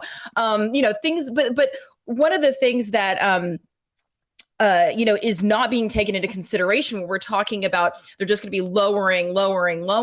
It's not like studios just go, hey, random director, do you want to make this for $10? Okay, cool. Oh, but you'd rather make it for $9? Okay, then we're going to pay you $9 because you're cheaper. The DGA, the Directors Guild of America, the WGA, the Writers Guild, and to a lesser extent, SAG-AFTRA for the actors. We're not, the DGA and the WGA are very powerful unions, and there are minimums. So it's not like these studios can just, try to lowball. There are minimums that people are required based on the budget of the project of how much you have to pay someone. Yes, obviously profit participation is not part of that. That's a whole separate thing, but that's where we get into producing.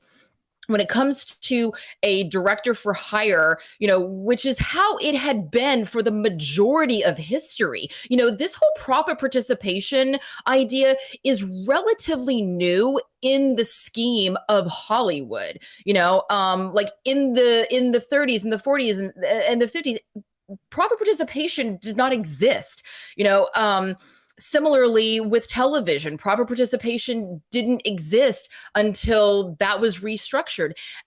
So first of all, my first point is the unions will dictate the minimums. And as things continue to progress, as streaming becomes more of the norm, the guilds and the unions will be observant of that and will go, okay, in the same way that, when we look at DVDs and VHS at the time, there have always been these massive shifts in the industry. When we went from silent films to the talkies, I mean, you look back in history and people were like, oh my God, it's going to ruin the movie industry. All these people blathering on. We're not used to movies like that. This is going to destroy the entertainment industry. And it completely changed it for the better. Fast forwarding in history, when we started having, like I was just talking about, blockbuster video, how is what we're experiencing now with streaming garbage any different from those straight to video movies that were garbage? The studios were pumping out their films that would go into theaters. I mean, you guys are like old as me, so you remember when it used to be the difference between you knew if a movie was going to be a good movie because it was going to be in theaters. And you knew if a movie was going to be a bad movie because it was going straight to video. Right. And that was kind of the differentiation was those straight to video movies were cheaply made. They were, we're not going to be able to see them at the theater. And you would go find them at Blockbuster when there was nothing else, or the movie that you really wanted was all gone, had already been rented and they didn't have any more copies of it. Wow, those were the days. And then similarly in television, when you started having reality television, everybody said, oh my God, reality TV is going to destroy television. And what did reality TV do? It actually created a new birth of television. It actually made television better because, there's obviously always going to be the NCISs, the procedurals, the CSIs, by the way, new CSI being rebooted this fall, which second episode my husband Tom Degnan is in. There's always going to be those procedurals. But then you have all of a sudden these shows like Breaking Bad and Game of Thrones and Sopranos that came out of that as kind of a backlash to reality television. So while yes, to a certain degree, I do agree with Jason Blum, he's not wrong in that these streamers will be pumping out as like a sewage line full of garbage. At the end of the day, we have to also remember that people don't enter the entertainment industry to get rich. People become, investment bankers to get rich. People go to you don't become an artist because you want to make a lot of money. The people that actually make money at all are in the very, very, very small minority. I consider myself blessed that I don't have to wait tables anymore. But am I rich? No. Am I able to sue Disney? No, I'm not at that place. And just like Greg said, it really depends on where you are in your career. But at the end of the day, artists don't create art to get rich.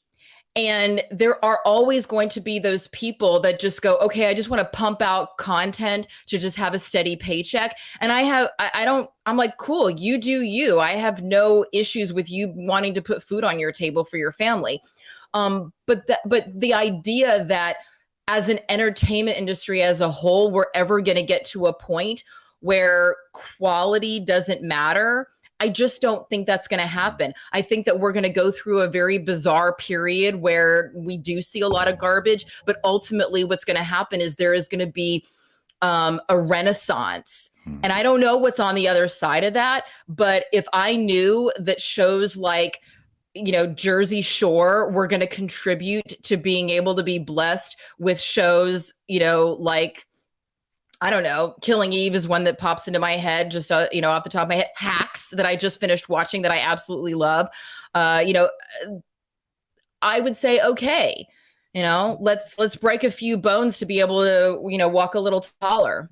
It's funny I don't to even me know if that because made sense. I think we're already seeing it happen. But what's interesting too in the midst of all this is there seems to be a much greater emphasis and attention to quality put into the series that are on streaming as opposed to standalone movies. Let's just look at Disney Plus for a second, right? They got Mandalorian and then they put out WandaVision. And they kill it. What have their original movies been?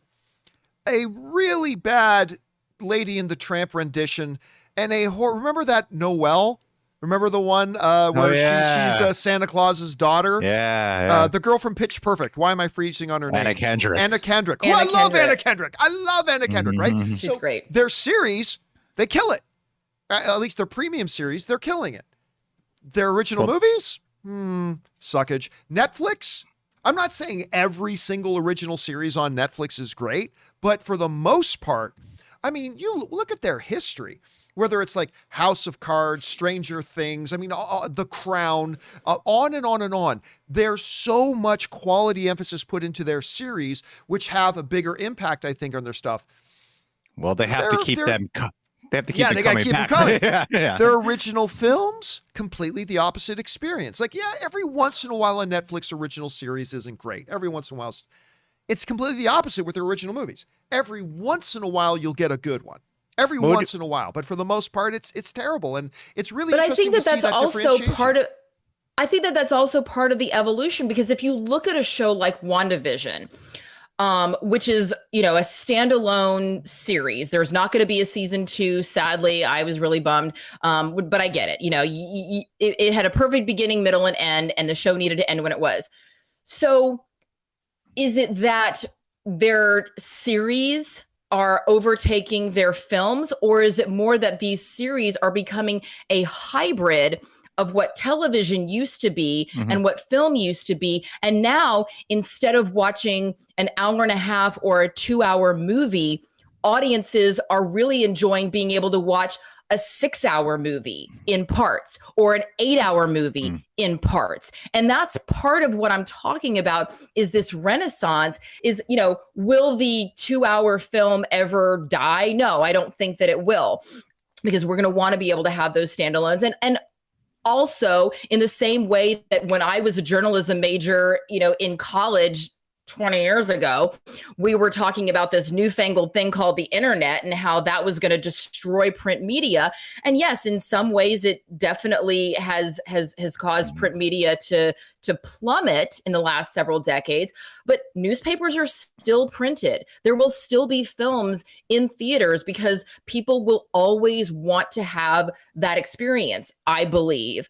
And so I think that when you talk about these streaming shows, you're talking about these shows that are not the same as a CSI that goes on for 22 episodes, a Blacklist, a procedural. You're talking about a 6-hour movie. You're talking about a 10-hour movie. And then when the second season comes out, you're talking about another 8-hour sequel. And that's kind of the differentiation that I see, is that these films are these television or streaming series are being produced like epic films, not like TV shows. True.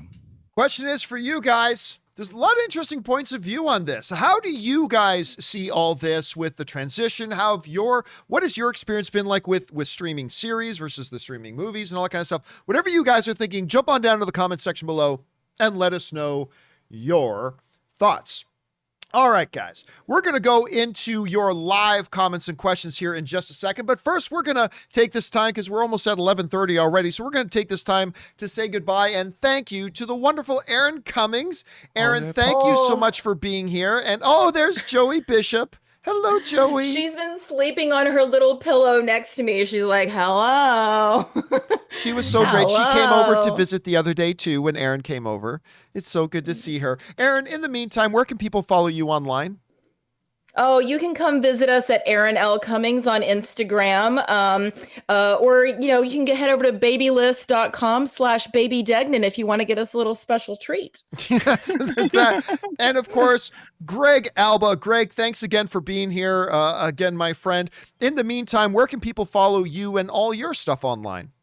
Yeah, I'm at the Greg Alba on social media and our YouTube channel, The Real Rejects, uploading all the time. I'm going to film for it right now, upload later. But I prioritized the John Campea Show today. And don't forget to get Greg, remind us again when remind us again when your birthday is so that we can all go and see the film and celebrate you. The day Shang-Chi comes out, September 3rd. This Asian man's going to be celebrating a much more famous Asian man that day. and again, don't forget to get your Free Guy review up now that you know that the review embargo is lifted. Gotta rush, yeah. All right, guys, thanks a lot for being here. We'll talk to both of you again soon. Have a good one. Thanks for having me. This was fun. Thank you. All right, ladies and gentlemen, Erin Cummings and Greg Alba. We'll have them, of course, back again. Always awesome to have them here and their perspectives as well. All right, guys, listen, for the remainder of the show here, we got some of your live comments and questions. We're going to go over and start getting to those right now. And we're going to start things off here with an anonymous viewer who writes, "Hey, John. Congrats. You have been selected as the new Disney CEO. I'm going to take the headphones off now. You've been selected as the new Disney CEO. That is terrible news for Disney. Your path is clear. Oops.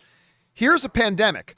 Let's take away almost all your revenue streams. Oh, and your predecessor spent all your excess capital right before you arrived. Good luck." Yeah, listen, one of the things that I have said about the Bob Chapek situation, and why I mentioned a few days ago that I said, you probably got to give him another couple of years, was because you cannot forget, as bad of a job as I think Bob Chapek has done, you cannot forget that he didn't exactly take over Disney under ideal circumstances. He literally took over the throne in the midst of a global pandemic that was not just shutting down movie theaters, it was also shutting down their parks, which is, of course, their main thing. It was shutting everything down. And again, I still think he's made terrible moves and made terrible decisions, but he was in a very difficult situation. And I don't think we should take that away. And I think we need to keep that in mind whenever we're talking about, Bob Chapek and what he's doing. You gotta acknowledge that, man. He did not take over under ideal circumstances. All right, next up, BK Dan writes, John, in the 2000s, we had Harry Potter. In the 2010s, we had the MCU. My question, what kind of prediction will be the in thing for 2020s for movies and the movie-going experience? Impossible to say. Completely impossible to say. It's just going to have to be something that just comes along and catches everybody's attention. It comes out of nowhere.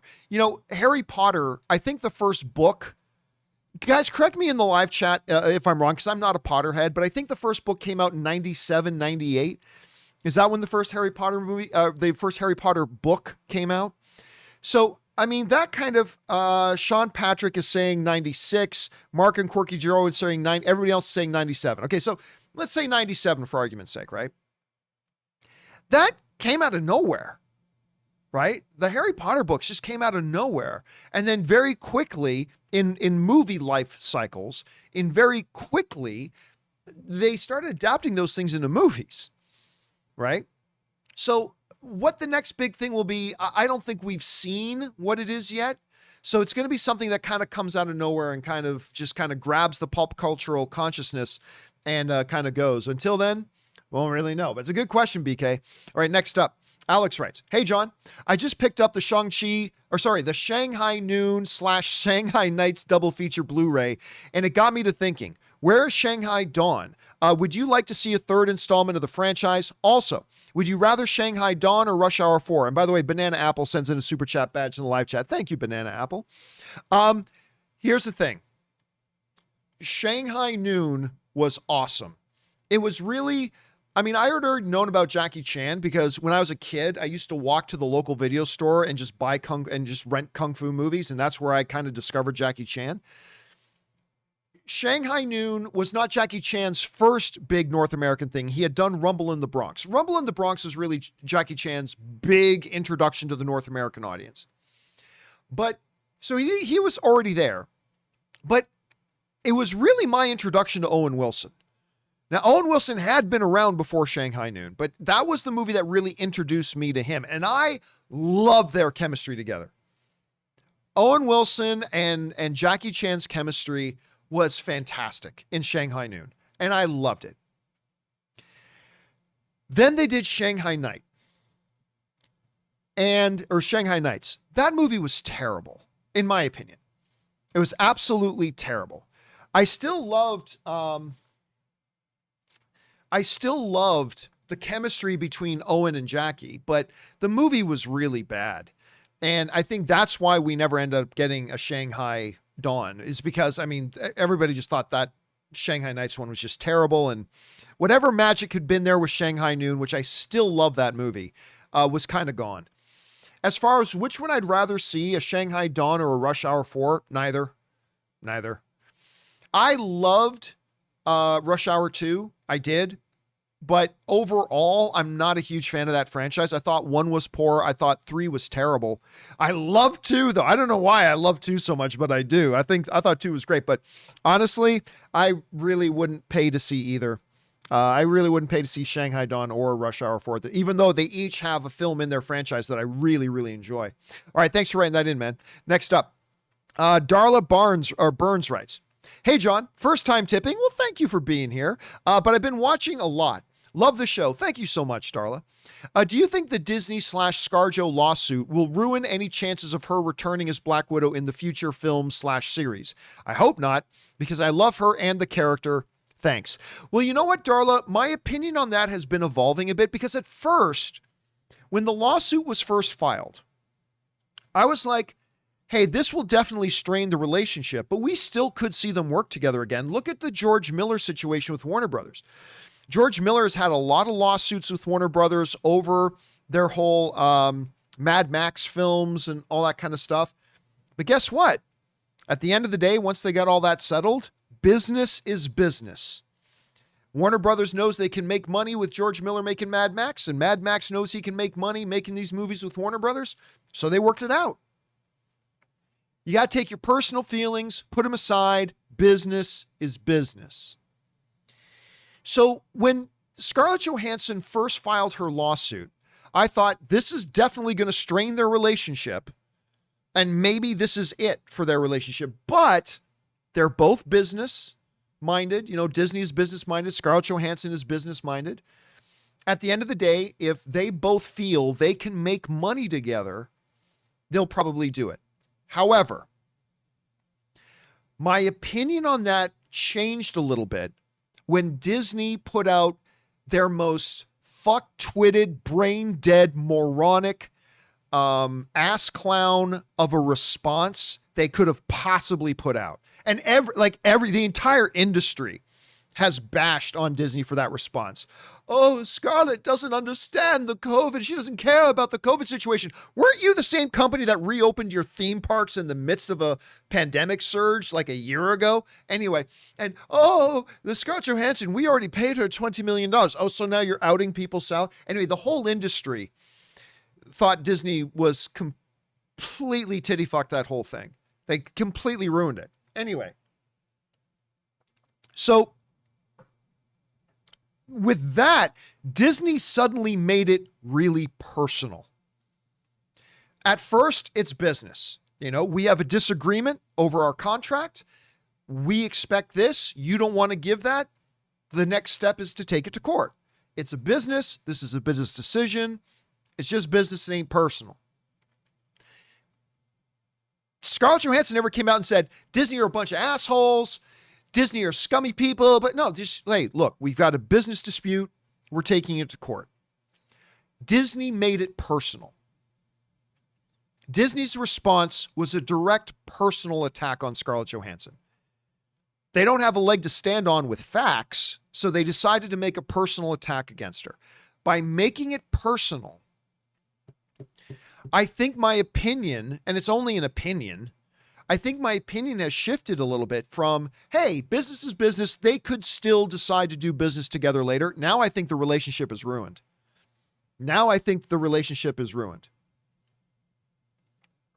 And, you know, Jonas Diaz says in the live chat, you're right. Bob Iger never would have. If Bob Iger had still been running the ship, that stupid statement Disney had put out would never have gotten out the door. Never would have made it out. But they did. And yeah, because of that, Darla, my opinion has slightly changed. I mean, it's still possible they can work this out and get back to making movies together and making money together. That's what everybody wants to do. But yeah, once Disney made it personal, it's going to be hard to come back from. It's going to be interesting to see how this evolves. All right, anyway, next up, Russ writes, 1 of 5, buckle in. Just giving my 2 cents on Jungle Cruise and the week Disney Plus premium access buys. My wife and I did it for Mulan. A couple of weeks after paying for the honor of seeing it first in the mid-COVID entertainment drought, we thought it was a bargain to see studio releases for $30. There was a shakeup that went around the media when they released it on digital purchase on other services just a week or two later about the bait and switch. We were upset that we had nothing to show for it. We could have just waited and paid the exact same price and owned a copy that we could rewatch regardless of whether we subscribe to Disney Plus anymore. We felt cheated by the rent it now, also assuming that you could only ever see it on Disney Plus anyway when other purchase options arose. We said we wouldn't do it again. We didn't pay for Raya and the Last Dragon or Cruella, though we wanted to see both. But when Black Widow dropped, we just felt compelled to pitch in for it. Marvel isn't just entertainment. It's an IP that begs you to be caught up or miss the conversation. We thought it was worthwhile, despite our prior experience, to see an important film like Black Widow. And while Jungle Cruise looked like a fun time, we'd be happy just to enjoy it in November when we didn't have to pay, because it did not have the same cultural cachet. All right. Thanks a lot for sending that in, man. And yeah, listen, you're right. I remember when that whole thing with Mulan happened, there was a lot of upset people because normally when a movie comes out on PVOD, you pay $20, $30 and you own it. For all intents and purposes, you own it. However, with Disney, you first of all have to be a paying subscriber to their Disney Plus service. So you're already a paid subscriber. Now, on top of that, you got to pay another $30. But all that $30 is doing is really renting you the movie until it just comes out on Disney Plus anyway. So you can pay the $30, but it's not a part of your library now. And by the way, here's the other catch with that nobody talks about anymore. When I buy a movie on Amazon, when I buy a movie on Google Play Movies or whatever, I've bought, is that even a word? I have bought probably, I don't know, 100 to 200 films between Google Play Store and Amazon. And while it is theoretically possible that either the Google Play Store or Amazon could lose the rights to provide those movies to the people who purchases from them, that is theoretically possible. Out of the 100 to 200 movies I've bought over the past 7-8 years, not one has ever disappeared. Like, not one. I have lost many, many, many of my DVDs. many, many, many of my DVDs and Blu-rays over the years went missing and I lost, but I've never lost a single one of those ones. They're all still there. With Disney Plus Premium Access, you can pay that $30, but guess what? The moment you're not a subscriber to Disney Plus anymore, you no longer have access to that movie, even though you paid $30 for it. I don't have to be a member of Amazon Prime in order to watch the movies that I purchased through Amazon. I can just log on to my Amazon app, watch whatever movies I had. I don't have to be a member of Amazon Prime anymore. With Disney Plus, you can pay that $30, but if in 2 months you decide you don't want to be a Disney Plus member anymore, guess what? You don't have access to that movie anymore. You don't have the access to the movie anymore. It's gone. And even if you don't pay the $30 and you're a Disney Plus subscriber, guess what? In a couple of months, you're going to just have it on Disney Plus for free anyway. And what really pissed people off for us, which obviously pissed you off during the Mulan thing, is that Disney made it seem like Disney Plus is the only place to watch Mulan. But then they made it available on other PVOD platforms as well. So you didn't even have to be a member of Disney Plus in order to buy it. But yeah, it's a really strange model for Disney. Like, not only are they screwing over their theatrical releases, but for the consumer, you're paying $8 a month now. And by the way, pretty soon it's going to be $10 a month, and then it's going to go up from there. But you're paying your $8 or $9 a month, whatever it is after taxes. And then you pay $30 to get that movie. But guess what? If you don't want to be a Disney Plus subscriber anymore, you no longer have access to that movie. It's gone. And if you didn't buy the movie, just sit and wait for a couple of weeks and it's going to come out on Disney Plus anyway without an extra fee. It's a very, very odd model. It's a very odd model.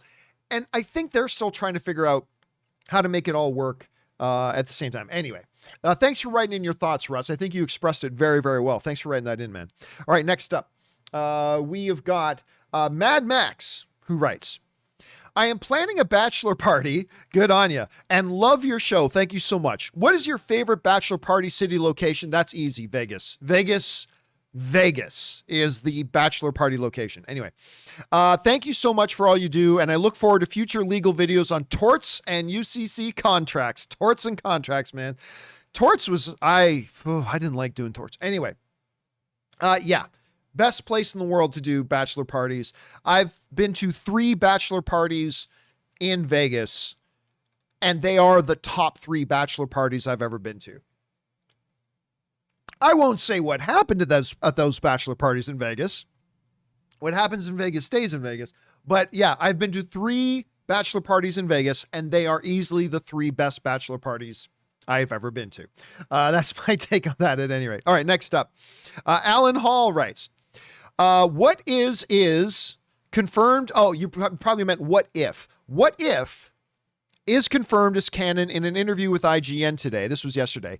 It's part of the multiverse. Do you think we will see any of the alternate characters in the Marvel universe in the future? No. And by the way, when they say no, I don't know this. This is just me speculating. Okay. This is just me as a fan speculating my own theory from my own point of view.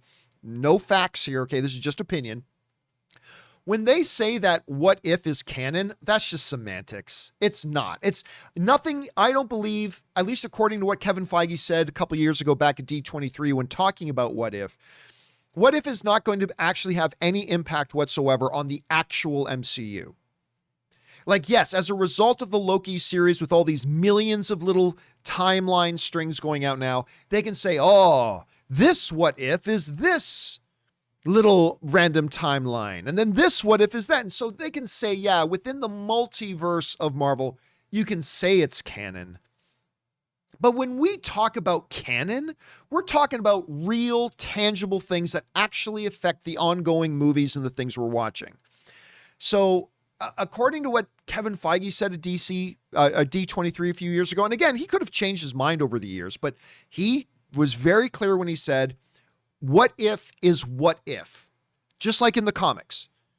Like in What If and Elseworld stories in the comics never actually impacted what actually happened in the real DC or Marvel comic timeline stories. So they can say it's canon, but it's in some random alternate timeline multiverse thing that's never actually going to be present in the actual MCU. At least I'm taking what Kevin Feige said on that. So who knows? Who knows? Anything's possible. I do think it would be a stupid move of them to take this little random what if thing and then try to actually implement it into the MCU. I think that would be stupid. But yeah, I don't think they're going to do that. And I think it's just semantics. But again, that's just me as an individual fan giving my theory on it. It's Kevin Feige didn't call me to tell me that was the case. All right, next up. We've got legal scenario question rights. Unknown to you, Anne pays Rob $15 to mow your lawn each week. Unknown to Anne, you pay Rob $20 to mow your lawn each week. Rob mows your lawn once a week. After a year, you find out that you guys have been paying Rob $35 and getting one mow. What happens? Well, under that scenario, what would probably happen is this. Unless Anne and I could prove that Robert knew that Anne and I did not know about each of us individually making a deal with Robert, then the onus is on us. Like if we could prove, like if we found a diary page from Robert where Robert wrote down, ha ha ha, John and Anne don't realize that each of them made a deal with me to do this. I'm going to make sure I keep this secret from both of them and blah, blah, blah. The onus isn't on Robert to tell us the deal, like what me and Anne are doing.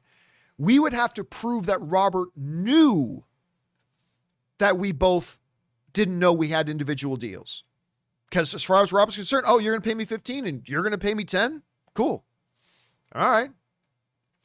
So we would have to be able to prove that he had a conspiracy with himself to defraud us. Otherwise, it's not his responsibility to tell us. That just because me and Ann didn't communicate, that's on us. So that's kind of probably how that one would work out. Interesting legal scenario question there. I like that. All right, next up. Let Qui-Gons be Qui-Gons. I like that. That's a good name. What is the relationship between video games and superhero movies? How come bombs like Elektra, Rise of the Silver Surfer, and X-Men Origins got games, but successes like Venom, Shazam, and Aquaman didn't? How do they determine if a movie gets a game? Well, listen, it's all about whether, like, game producers want to have to make a game. And then they have to approach a studio and say, we would like the rights to make a game. And the studio will tell them, okay, it'll cost you this much money if you want to make a game. And then the studio has to decide if they need to be protective of that IP or not. So when you get a movie like Elektra, right, that isn't well received, that wasn't a huge success, a video game company could approach the studio, and the studio's not going to make it very expensive. They say, okay, yeah, you can buy a license from us to make an Elektra video game. They're not going to charge you all that much. And the studio isn't protective of the Elektra IP because the movie wasn't received well. Right? With big successes like Aquaman, they're going to want to be careful. And they're going to charge a game company a hell of a lot more. I can't even imagine what the company that made the Spider-Man game on PlayStation, I can't even imagine what those rights cost. It was probably worth every penny, but I can't even imagine what those rights cost. So listen, I'm not a huge insider in the video game industry, but yeah, it's all a matter about what properties are video game companies interested in making, and then how much would that cost, and how willing are the studios to allow a game company to make a game based on their IP. So it's not a one person makes the decision. It's a more complicated situation than that with multiple parties involved. Anyway, that's my best understanding of it anyway, Qui-Gons. All right, next up, Kara Black writes, who would you be the most afraid to run into in a dark alley? Darth Vader or Sauron in his physical form? Darth Vader, easy, no questions asked. Darth Vader would kill Sauron in a second.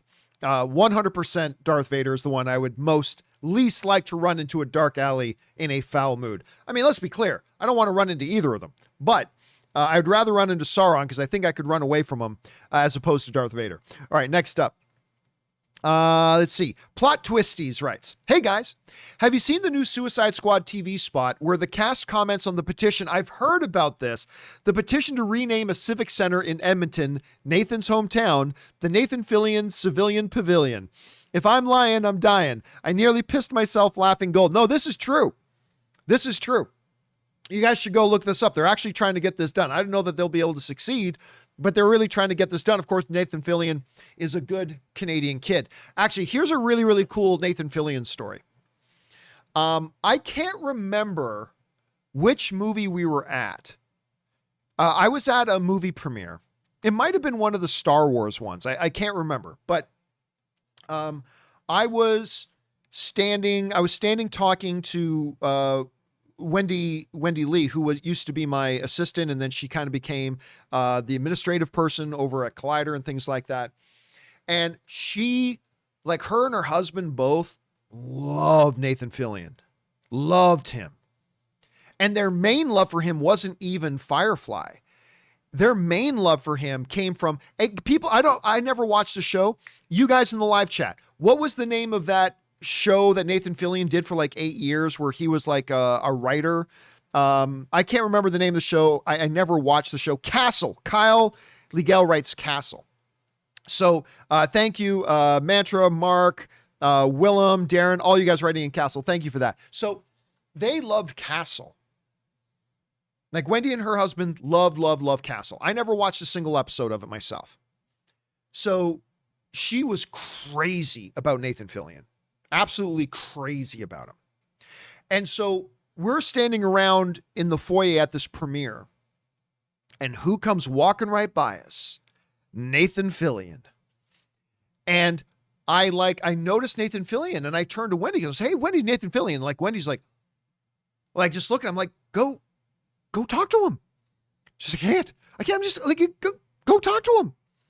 So she did. So I ran up and grabbed him. I go, Nathan. Hey, Wendy here is a huge fan. Can you come talk? And he's like, sure. And he Nathan Fillion comes walking over. How you doing? And he says hi to her and stuff like that. Super, super nice of him to do. He had like a bunch of other people waiting to talk to him. And it's like, hey, can you come say hi? And he came walking over and say hi. Super sweet of the guy. Good Canadian kid. Nathan Fillion, super charming, incredibly talented. He's in Suicide Squad. I really love his show that he's got on right now called The Rookie. He's got this where he plays like a guy in his 40s who is a rookie cop. It's actually really good. I really like the show Rookie. But I'm just a huge Nathan Fillion fan. So yeah, interesting story there, Plot. So yeah, if you guys want to hear more about this story that Plot Twisties is bringing up, just go search it on Google. It's really cool. All right, next up. Where are we at? Ben Rayner writes, hey, John, just watched 3 Questions with Ann. For those of you who missed it, we put up, let me see if I can bring it up here. Ann and I, we're doing these little video blogs. Have 4 degrees and have. We put up our second one. We put up our second one yesterday with me and Ann. And it was called 3 Questions with Ann, where we discussed, I took questions from you guys. You guys sent in questions, asking questions specifically for Ann. And Ann gave her input. And Gosh, nearly 20,000 of you guys have watched that little vlog we put up. It's kind of interesting. So anyway, we did that and put it up, and it was really fun. And thank you to all you guys who have been said such nice things about the little thing that we did. So I appreciate that very much. It's very nice of you guys. Anyway, let's get back to the question here, shall we? So Ben is writing, "Hey John, just watched 3 Questions with Ann. Love it. Got to do more of it. We will do more of that. You guys seem to enjoy it, and I love doing it with Ann too. So there you go. You two are so cute.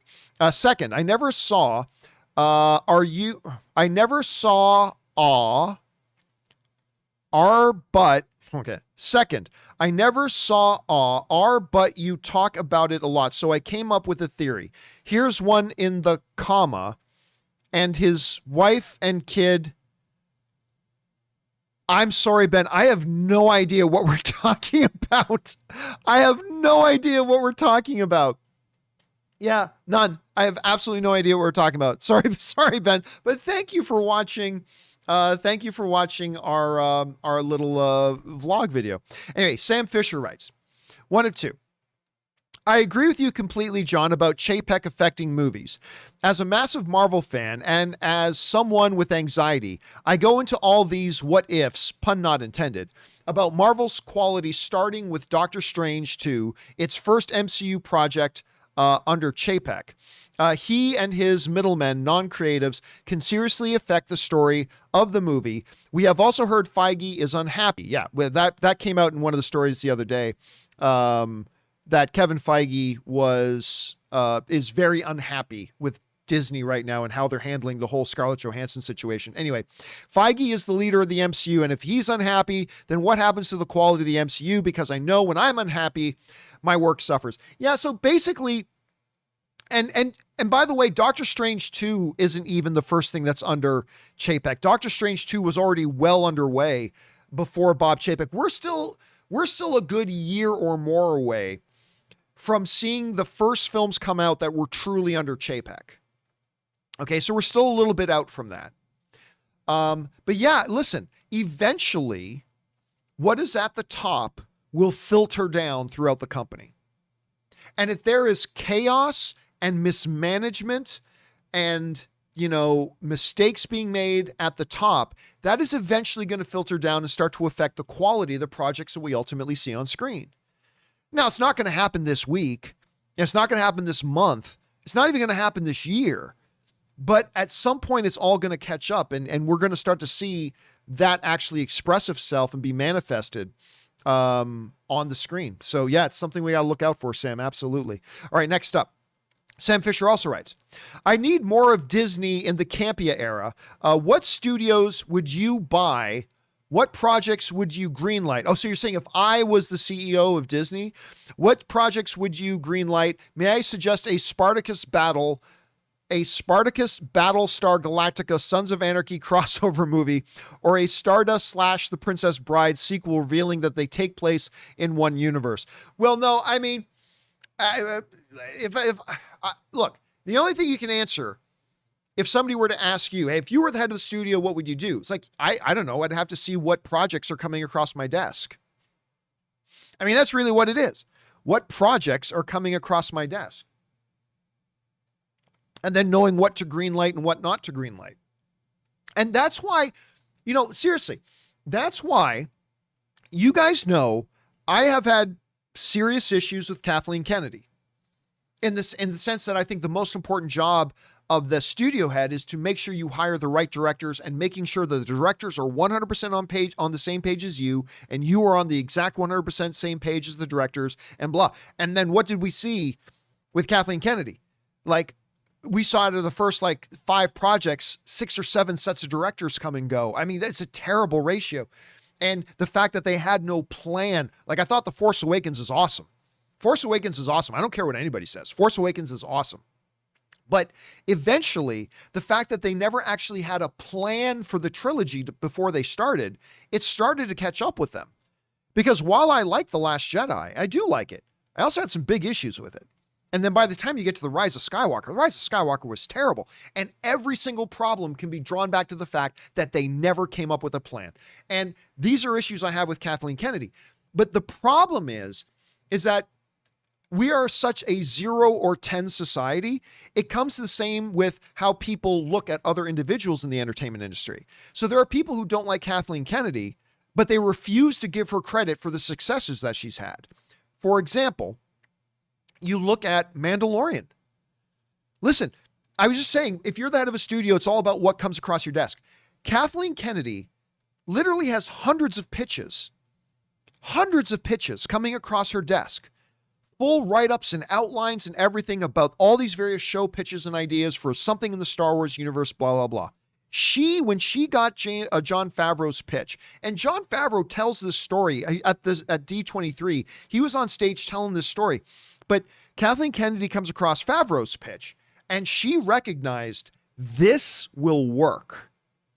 This could be really good. Kathleen Kennedy could have easily taken that pitch and thrown it out just like she did with dozens and dozens and dozens of others.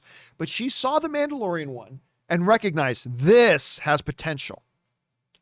And as John Favreau tells the story, it was Kathleen Kennedy who said to John Favreau, this pitch is really interesting and really good. What I think would really work well here is if I teamed you up with Dave Filoni.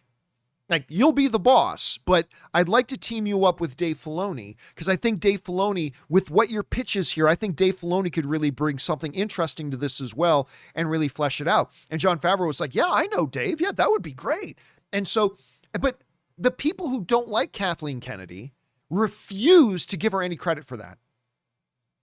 She recognized, it's her main job, recognizing this could be a good project and then recognizing what could make the project even better by adding this in. And like, look, if you're going to give people crap for the crap that happens, which I do, you also got to be willing to give credit where credit is due. And it's just funny sometimes to see these anti-Kathys being quick to pass judgment on the dumb things that she's done. And I'm right there with you. She's done some bad things as the head of Star Wars there, but you got to be willing to give credit where credit is due. And she's had some successes. Mandalorian being a good one. Anyway, all that is to say that my main job as the Disney CEO, if I was there, or at least CEO of the movie division, if I was chairman of the movie division, is that ability to pick out the projects that come across your desk. And I don't know that I'd be very good at it. To be honest with you, I probably wouldn't be very good at it at all. Anyway, there's that. Okay, next up, we've got Matt, who writes, hey, John, by the way, I just noticed we're a little bit overtime. Do you guys mind if we go overtime today? I'm just gonna go a little bit overtime today. If you guys don't mind, we'll go like 15 minutes overtime. Anyway, Matt writes, hey, John, what's your prediction on the Usman versus Covington rematch? Not much different than the first one. Also, where does Suicide Squad rank in the DCU for your opinion? I'm not going to rank it. I'll just tell you, I think it's fantastic. It's utterly fantastic. I love it. But I'm not going to do a ranking of it right now. It's going to go, listen, honestly, Kobe Covington is a fantastic fighter. He really is, but he's also overrated. Gilbert Burns would F him up. Gilbert Burns would destroy Covington. Absolutely destroy him. He would overwhelm him. He would knock his head off. Gilbert Burns would just destroy him. I don't think Covington should be getting a rematch against Usman. I mean, listen, Covington held his own for a bit in that fight. Give credit where it's due. But it's going to be the same outcome. He is not in Usman's class. He is simply not in Usman's class. Personally, I think right now that Khabib Nurmagomedov has retired, the greatest combat fighter of all time. Now that he's retired, I honestly think Usman is the number one pound for pound fighter in the world. I really do. So it's going to be much the same as last time. He's going to knock him out. Usman's going to knock Covington out. Anyway, but I mean, listen, Covington is a legit top 5 guy. He is a legit top 5 guy, but he's not in Usman's league. He's just not. Anyway, next up, BK Dan writes, John, just need to bring to yours and everyone's attention that today in entertainment history is a mixed bag. Not only did we lose Marilyn Monroe in 1962, it's also the anniversary of Risky Business being released on this day in 1983 with Tom Cruise. Dun, dun, dun, dun, dun, dun, dun, dun. Just take them old records off the shelf. He reinvigorated that song. Yeah, man, Risky Business with Tom Cruise. Forever iconic in everybody's mind. The imagery of him sliding across the floor with the sunglasses, singing the song. Iconic. Thanks for bringing that up, BK. Appreciate that, man. All right, next up. Let's see. Suthius writes, do you guys set out to watch bad movies? No. In the vein of Asylum masterpieces, I ask because a couple of my friends love that sort of stuff. They set out to sit down for hours upon hours and watch bad movies, but hey, it's all subjective, right? Listen, I got a special place in my heart for Asylum because when I moved AMC Movie News into the new studios, our new studio was literally the next door neighbor of Asylum. And when we moved in, like 4 or 5 of the Asylum guys came over and they brought like tons of DVDs of their movies. And they just came over and said, hey, listen, we just found out that you guys were moving in. We're big fans of Movie Talk. And all of us at Asylum are big fans of Movie Talk and blah, blah. And they came over and they gave us like 20 DVDs. It was so great. So I got a soft spot in my heart for those guys. I really do. They, of course, made like Snakes on a Train instead of Snakes on a Plane, and the Transmorphers instead of the Transformers, and they're the ones who do all those movies. But no, I do not personally set out to watch those things. I don't go out of my way to watch those things. Just so you know, I don't go out of my way to watch bad movies. But there's the odd terrible movie that I do crack me up. It's just like Cool as Ice, Vanilla Ice's movie Cool as Ice. All right, next up, we got Mike Brandy who writes, hey, John, with the semi-success of Mortal Kombat of 2021, you always say streaming is about IP. Do you see another studio going after fighting game IPs like Street Fighter? Nah. Tekken, Smash Bros, etc.? Not really. I'd hope SF. I don't know what SF is. Love me some Van Damme 19. Oh, you probably mean Street Fighter. Van Damme 1994. Nah, I don't think so. There have been several attempts at making Street Fighter content that have had varying degrees. There's this one animated iteration that some people really like. But no, because you can't do it cheaply. And if you did do it cheaply, you're just going to turn off the fans of it. So I'm going to guess probably no. And Lord Genome was already pointing out Tekken already has a terrible movie. Yeah. So I don't think those are valuable IPs. I don't think those are valuable. I mean, hey, listen, you never know. Anything can happen, but I don't think those are particularly valuable IPs or that a streaming service would look at those and find them really particularly attractive. But that's just me. All right, next up. Willow writes, is the Next Generation your favorite Star Trek series? Probably, yeah, it probably is. If so, which is your least favorite of the older series, i.e., the original Star Trek series, the animated series? I don't even count the animated series. Don't even count that. Next Generation, Voyager, Deep Space Nine, Enterprise. I will say this. I like them all. I would say out of all those ones that I legitimately like, the one I like the least, even though I still like it, is probably Enterprise. A lot of people will say Voyager. And you know what? I said this story a few days ago. I actually sat down and watched the 2-part finale of Voyager again. About a week or two ago. I had like an hour and a half to kill for lunch. Normally I've only got like 20 minutes for lunch, but I had like a full hour and a half for lunch. So I sat down and I popped on, I think it was Paramount Plus. And I popped on, I haven't watched Voyager in ages. But I thought, you know what? I'm going to put on the 2-part finale of it again. And I watched it like, you know what? This was actually pretty good. Voyager, I think, was better than people remember, but I liked Enterprise as well, but I think Enterprise was probably my least favorite of those ones. Anyway, that's just me. Okay, next up. We've got Tribal Chief writes, will there be a Suicide spoiler discussion? I've thought about that.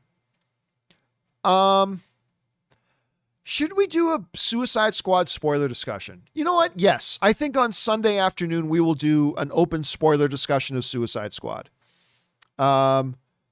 Yeah.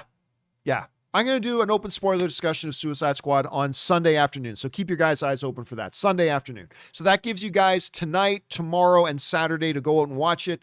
And then Sunday, we'll do an open spoiler discussion. Thanks for asking, Tribal Chief. All right, next up. Where we got? We got Agent J writes, Hey, John, huge fan from France, Lion. Thank you so much, man. You provide me with my daily fix of movie news on my way to work, so thanks. Well, thank you for watching, man, and listening. In France, it's now mandatory to provide a vaccine pass for restaurants, movie theaters, and similar services. Not yet in the U.S., I heard. Right, but as Aaron pointed out a little bit earlier, and as we talked about, I believe, yesterday, the city of New York is actually introducing a new rule that you have to show proof of vaccination to go into public things like restaurants, gyms, movie theaters, Broadway shows. So that is happening in New York City. I have a feeling you will see it spread more throughout the U.S. It won't become a national thing, but I think you'll see it spread a little bit more.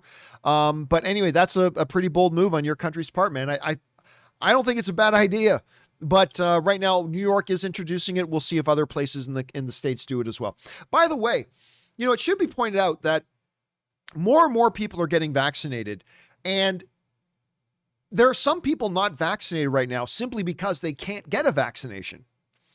They're trying.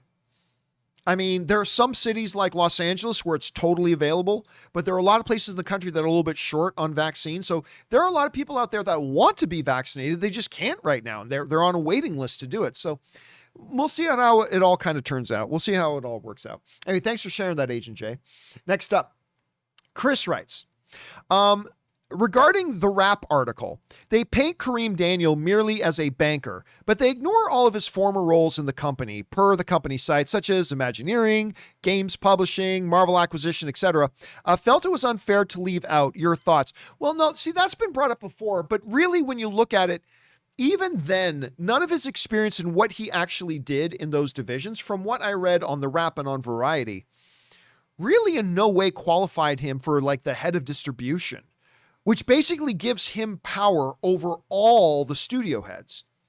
He has power. He outranks Kevin Feige. Wrap your head around this.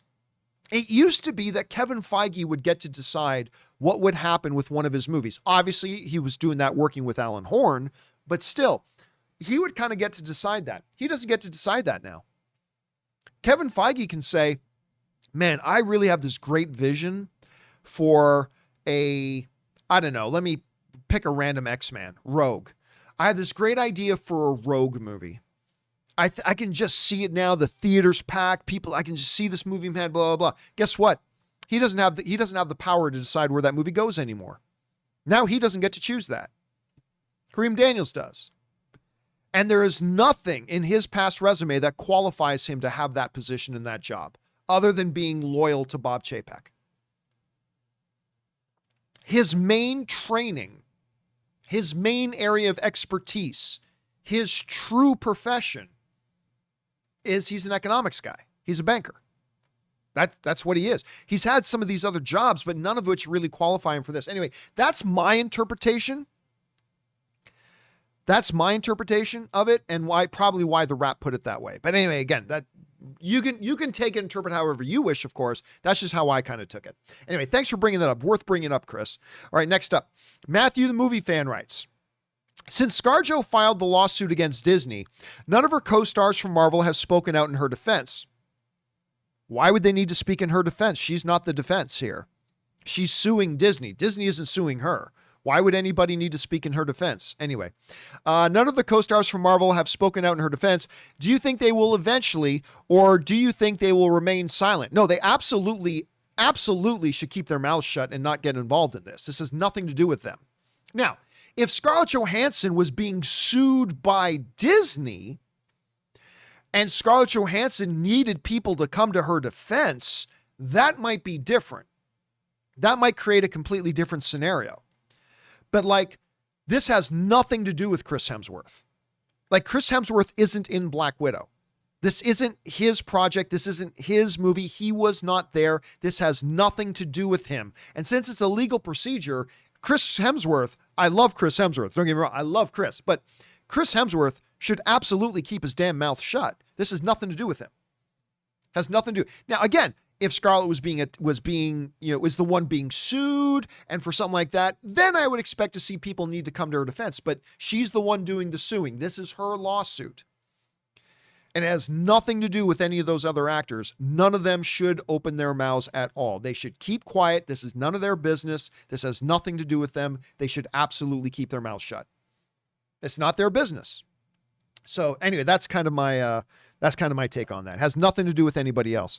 All right, next up, and this is our final question today, guys, comes to us from your tribal chief, who writes, after seeing all the Lakers free agency signings, Westbrook, Melo, Howard. By the way, I love the Howard re-signing. They never should have let him go last year. Anyway, Westbrook, it'll be interesting to see how that turns out. Melo, I don't understand that signing at all. Anyway, my first thought was, man, if LeBron had this much help for Space Jam, maybe it would have been a better movie.